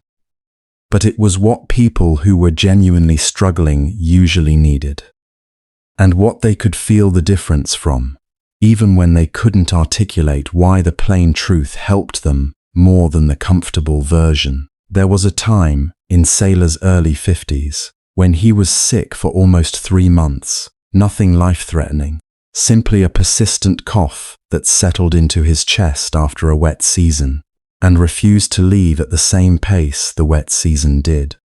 It was long enough to keep him from the heavy work of woodcutting, long enough to require Channa and others to help him manage the basic necessities, long enough to teach him something he hadn't expected to learn from illness. What it taught him was this: receiving help with genuine grace was harder than he'd realized. He'd spent so many years being the person who helped others, crossing streams with them, sharing meals, sitting with grief, offering what understanding he had, that he'd developed a competency at giving that was, he discovered during those 3 months, somewhat out of balance with his competency at receiving. When Channa brought food, Sela's first instinct was to argue that it wasn't necessary. When a neighbor offered to carry water from the well, he felt the impulse to get up and do it himself before she could complete the offer. When Paduma, whose life had improved considerably in the intervening years, arrived with medicinal herbs and the simple offer of company, he found himself, despite being genuinely glad to see her, managing her visit rather than simply experiencing it. He noticed this pattern gradually, across the weeks of being unable to manage things himself, and it bothered him in the particular way. Things bother you when they reveal something about yourself you hadn't consciously known before. He thought about it one afternoon, lying in bed while rain came down outside. More time for thinking than he usually had.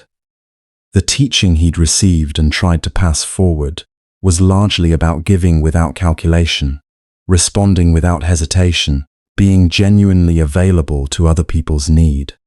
What he hadn't examined as carefully was the reciprocal, being available to other people's desire to give, letting their generosity actually land, rather than deflecting it in ways that, while perhaps intended modestly, actually prevented the exchange from being complete.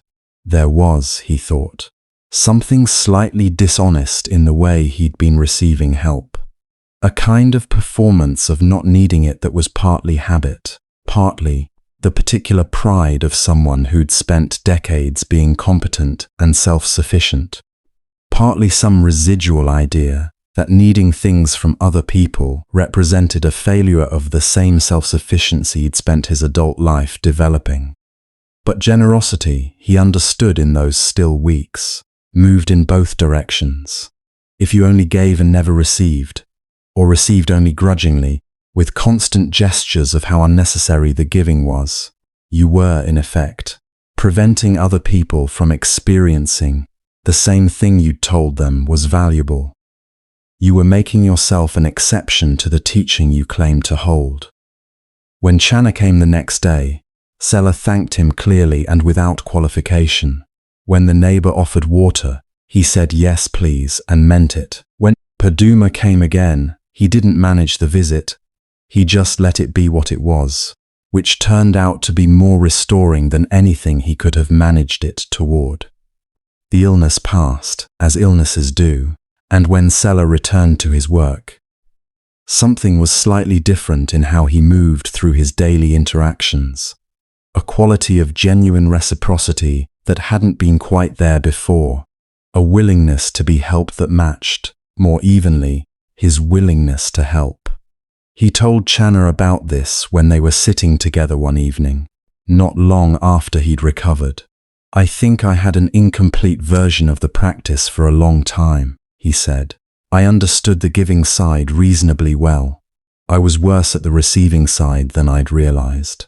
Most people are, Channa said, with the particular matter-of-fact quality he'd developed across his years of learning from Sela, not sycophantic agreement, just honest observation.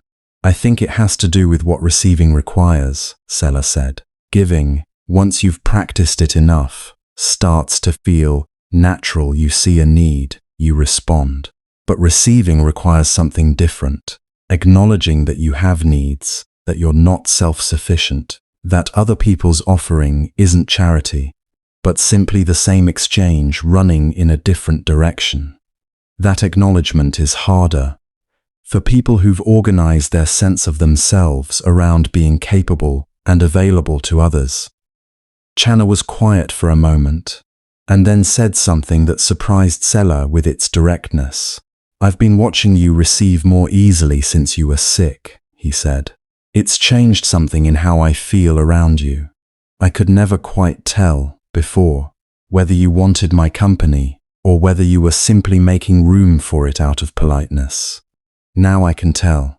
Sela absorbed this. "I didn't know I was giving off that ambiguity," he admitted. "I thought I was being genuinely welcoming."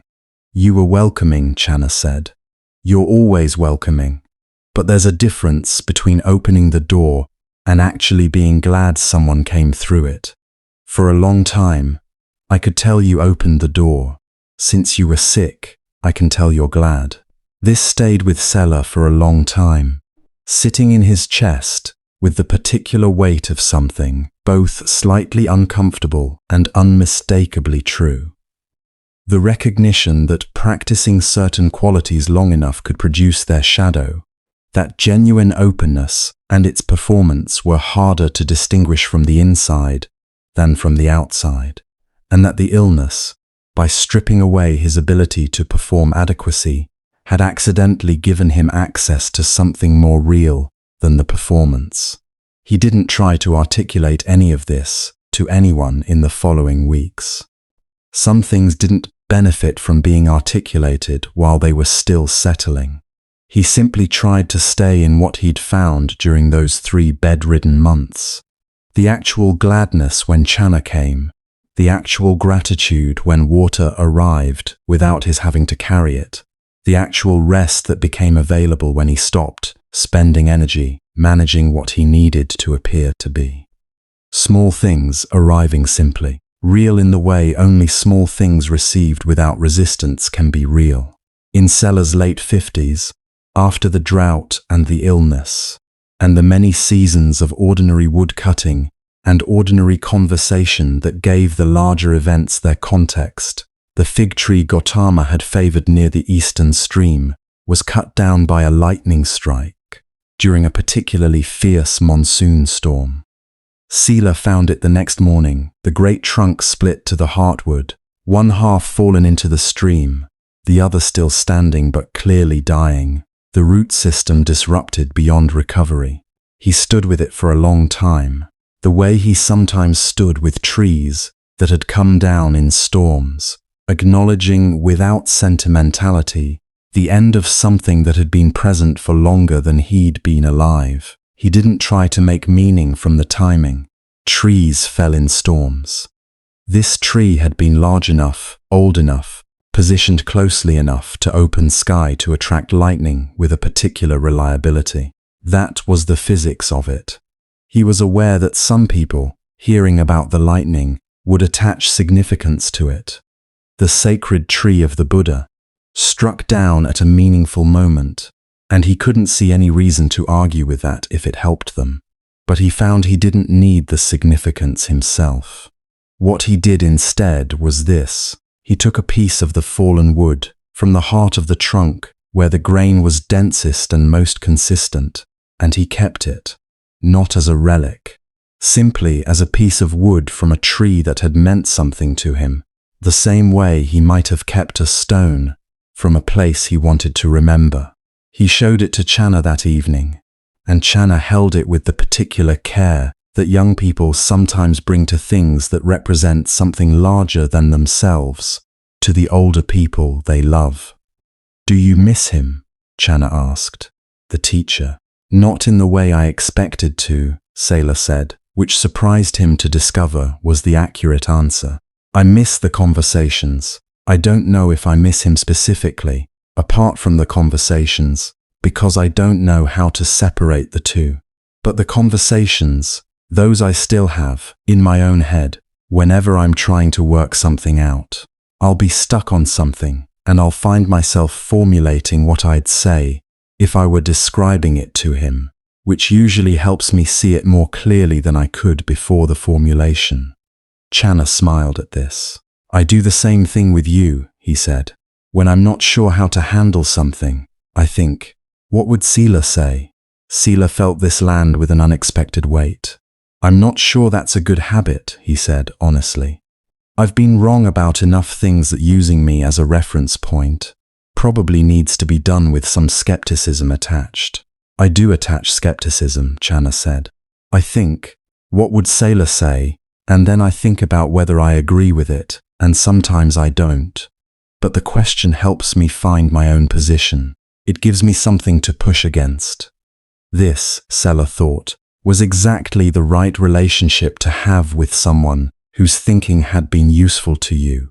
Not deference, not uncritical adoption, but productive friction, a given perspective that helped you locate your own by comparison.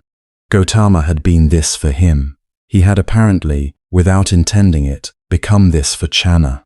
And Channa's children would probably, in time, become this for their own children, and the people who came to them with difficult things. The chain was not one of identical transmission, not everyone saying the same thing in slightly different words, like a game of repetition down a line. It was more like the chain of roots in a mature forest, where each tree's root system extended into the same soil but in its own direction, maintaining its own character while drawing from and contributing to the shared ground. Each generation of roots shaped differently by where it was, what it encountered, what it needed to hold. He didn't say any of this to Channa that evening. It was late, the fire was burning low, and the piece of fig tree heartwood sat between them on the ground with its dense, quiet presence, and nothing needed to be added to what it already contained. Two things happened in the years following the tree's fall that Sela thought of, looking back, as the outer edges of his useful life, not the end of usefulness, simply the moments when what he was useful for shifted from doing to witnessing. The first was when Channa's eldest daughter, a girl named Kema, who had her father's directness and her grandfather's quick assessment of situations, came to Sela at 11 years old and told him plainly that she'd decided she wanted to learn what he knew, and she wanted to start now rather than waiting until she was older. "Why now?" Sela asked, curious about the urgency. "Because you're getting old," she said, with the particular bluntness of children who haven't yet learned to soften observations about age, "and I don't want to wait so long that there isn't enough time." He laughed at this, genuinely, and agreed to begin whenever she liked. What followed across the next several years was the most formally pedagogical thing Sela had ever done. Not a systematic curriculum, nothing so structured, simply regular conversations with a child who asked precise questions and wanted precise answers and pushed back, hard and intelligently, when she felt the answers were incomplete. She was not interested in comfort. She was interested in accuracy. When he told her about the absence of the gap, the quality of responding without hesitation, she asked him to demonstrate it, not explain it. And when he couldn't demonstrate it to her satisfaction on demand, she pointed this out without softening it, and he agreed that she was right, and explained the difference between a habitual quality that expressed itself when conditions allowed and a quality you could perform on command. That distinction opened into a longer conversation about the difference between genuine practice and its performance, a conversation Sela had had versions of across many years, but never with anyone as young, and the youth of his interlocutor forced him to find simpler language for it than he'd previously needed. And the simpler language turned out to be clearer than the more sophisticated versions he'd developed for adults. She would be, he understood without any false modesty about it, better at this than he was, not because she was more gifted, though she might be, but because she was starting younger, with better questions, with more time to make more mistakes and learn more carefully from them.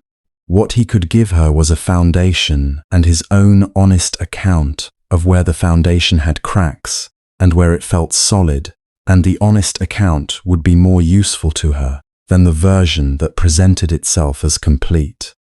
The second thing that happened was that Gautama died. The news arrived through traders coming from the north, and it spread through the villages around the forest the way such news spreads, in pieces, each person adding or removing details based on what they'd heard, until what finally reached Sela was a version that he could only partially verify and partially trust. What he trusted in it was this: Gautama had died at around 80 years old, in a grove of trees, surrounded by monks conscious and peaceful until the end. That he'd said near the end, something that had been repeated so many times already that its exact words were probably already somewhat transformed, but its meaning was apparently clear. That all composed things are impermanent, and that one should work out one's salvation with diligence. Sela sat alone with this for a day, the piece of fig tree wood in his hands. He didn't weep, any more than he'd wept when the tree that gave that wood had fallen. He felt the loss clearly, the particular, irreplaceable loss of a specific person who had shaped the whole of his adult life, and he let the feeling be exactly as large as it was, which was very large, and he didn't make it smaller or more manageable than it actually was.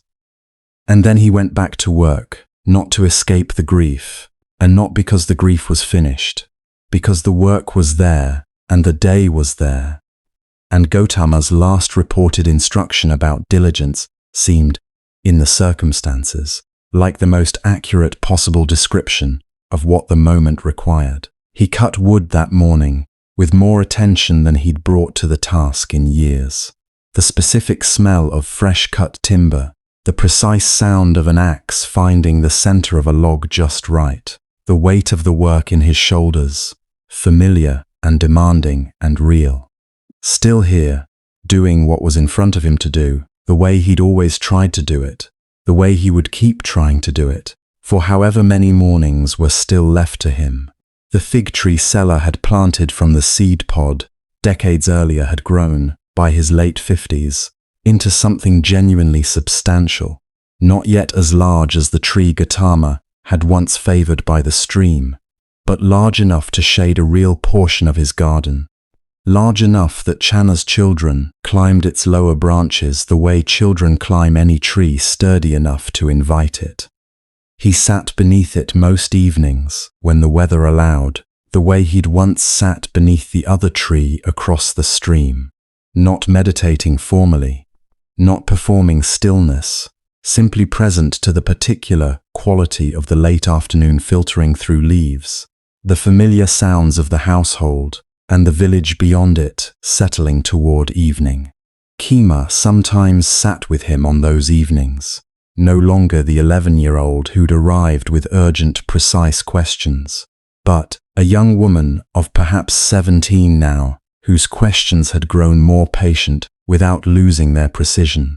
She'd developed the particular quality of attention Sela recognized from watching it develop in himself across many years. The quality of actually being in the conversation, rather than preparing the next thing to say while the other person was still speaking. She asked him once, on one of those evenings, what he thought the most important thing was that he'd learned across his whole life, and he surprised himself by not reaching for any of the formulations he'd offered to others across decades of conversation. What came instead was something simpler. I learned that most of the suffering I've done across my life was optional, he said. Not the grief, not the physical difficulty, not the loss. Those were real, and I wouldn't erase them even if I could. But the additional suffering, layered on top of the unavoidable, the resistance to what was already happening, the stories I told myself about what difficulty meant, the energy I spent trying to make things be different from what they were. Most of that was something I was adding, not something life was doing to me. Kima sat with this. How do you stop adding it? She asked. By noticing, mostly, Sela said. Noticing when you're in the difficulty itself and when you're in a story about the difficulty. The difficulty is finite and present. The story is often infinite and lives in the past and future both at once. When you're in the story, you're suffering two things, the original thing and the story's additions. When you manage to be only in the difficulty itself, it's often more bearable than the story suggested it would be. This is what Gautama gave you, she asked. This way of noticing. Partly, Sela said. He gave me language for what I'd been fumbling toward on my own. And he gave me the company of someone who had clearly looked at the same things and found them manageable, which made them feel more manageable to me. The noticing itself was always there, waiting, the same way the tree was always inside the seed. He didn't give me the seed. He showed me it was already there. Kima looked up at the fig tree above them, making the connection he hadn't deliberately made explicit. Like this tree was always in that seed pod, exactly like that, Sela said. They sat quietly for a while after that, the evening doing what evenings do, deepening gradually, the light changing from gold to something cooler and more diffuse, the birds changing their register from the busy sounds of daytime to the slower, more occasional calls of late afternoon. The garden smelled of the particular combination of soil and growing things that he'd known so well for so many decades that it had stopped being something he noticed and had become simply the smell of being home. He thought, in that stillness, about what Channa's daughter had just offered him without knowing she'd offered it. The chance to hear himself say plainly, to someone genuinely asking, the essential thing he'd learned across a long, quiet, unheroic life. Not the sophisticated version, not the version shaped to the needs of a particular person in a particular crisis, but the version that was as accurately as he could find words for it, true. The suffering was mostly optional. The noticing was already there. The seed always contained the tree. There was something else, though, that he hadn't said to Kema and found himself thinking about now, in the quiet. Something that felt, on reflection, equally true and perhaps more difficult to transmit because it resisted being compressed into a simple formulation. It was this, that the life he'd lived, modest, local, without drama or travel or fame, organized around wood and a mother and a series of conversations under a tree, had turned out to contain more than he'd expected it to contain. Not in spite of its smallness, but somehow through it. The smallness had required a particular kind of attention, the attention you develop when you can't skip over the details of your daily life, because your daily life is all there is. And that attention had slowly, over decades, produced something he couldn't have produced through any larger or more dramatic version of his life. He wasn't sure he could explain this to anyone who hadn't lived something like it. The people who came to him carrying the weight of ambitious lives, people who'd built complex structures of achievement and relationship and were now trying to figure out what was missing, he'd sometimes seen in their eyes, when he described his own life, a kind of pity that was probably unintentional, the reflex of someone measuring what seemed like very little against a different measure than the one Sela was using. But he knew what he had. He knew it with the particular certainty that comes, not from argument, but from experience, the certainty that can't be performed or borrowed, that either lives in you from having actually lived something, or it doesn't. He had been present. That was the whole of it.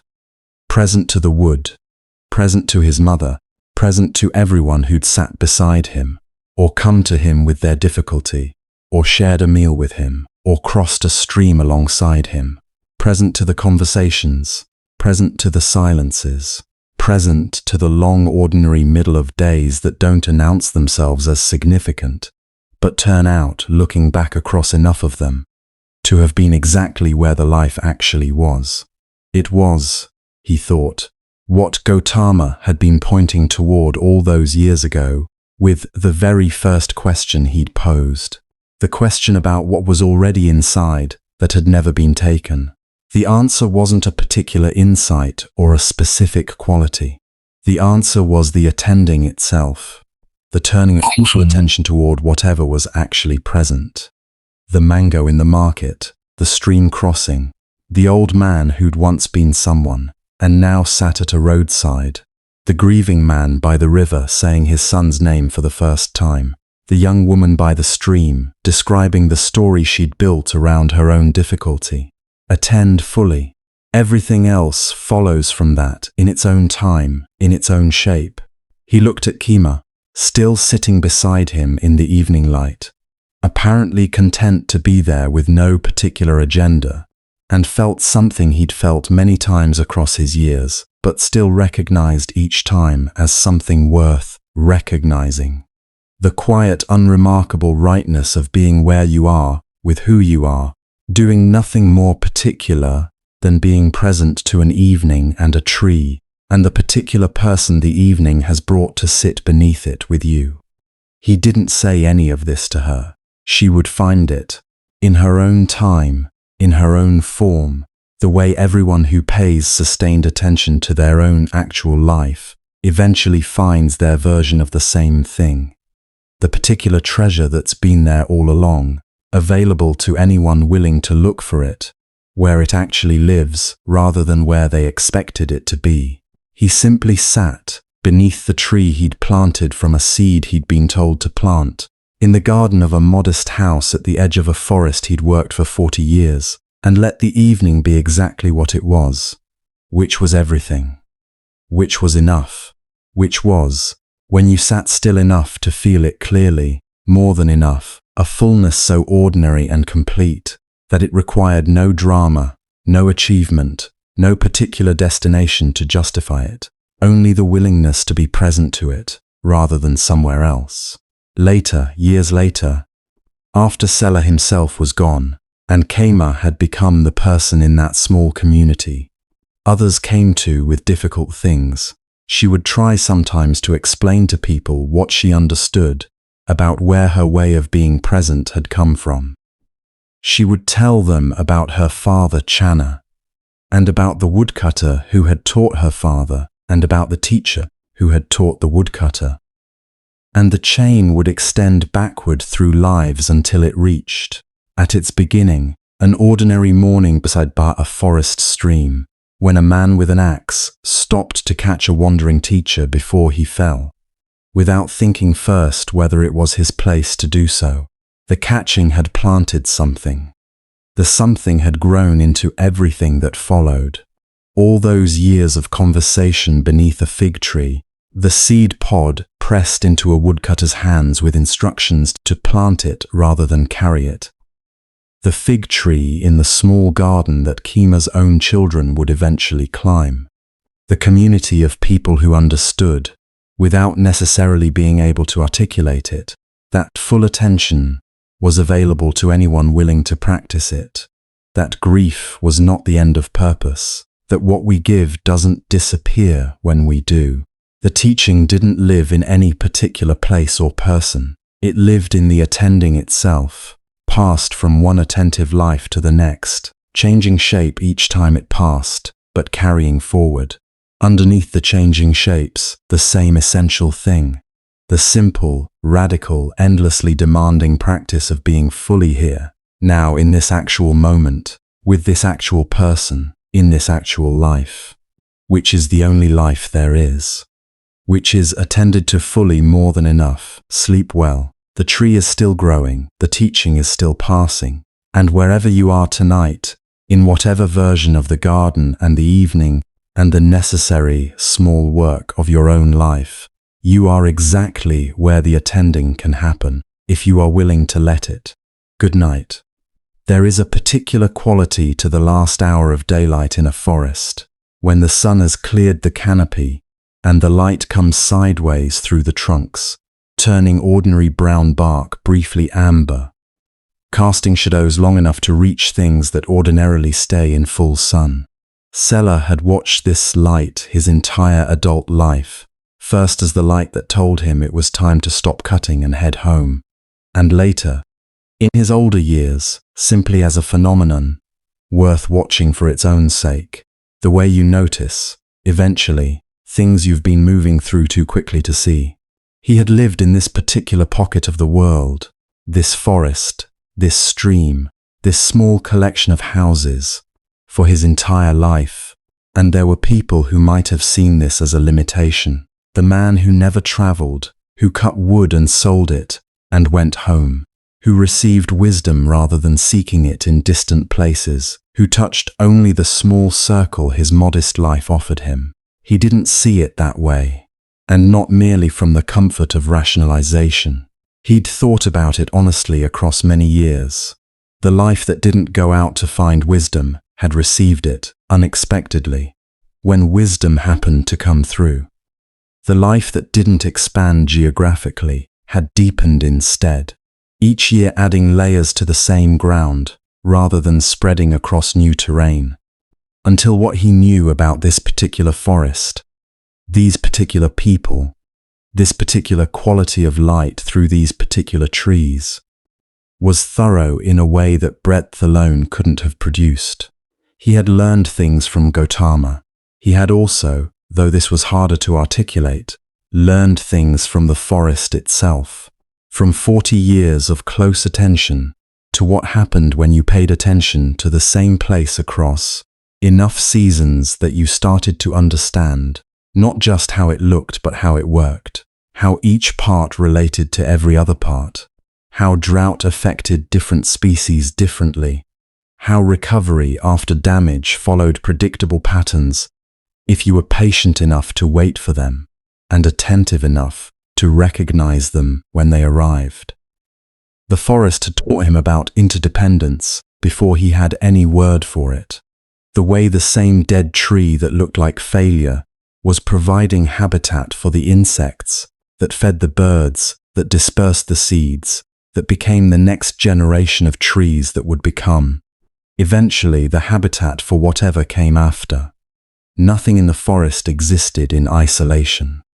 Everything was embedded in relationships that extended backward and forward in time, feeding into things that had fed into it, becoming food for what would come after. He didn't think he'd have understood the teaching about interdependence, the formal teaching, when Gautama had described it as completely as he did, if he hadn't spent decades watching the same thing demonstrated, without any particular label on it, in the forest he worked in every day.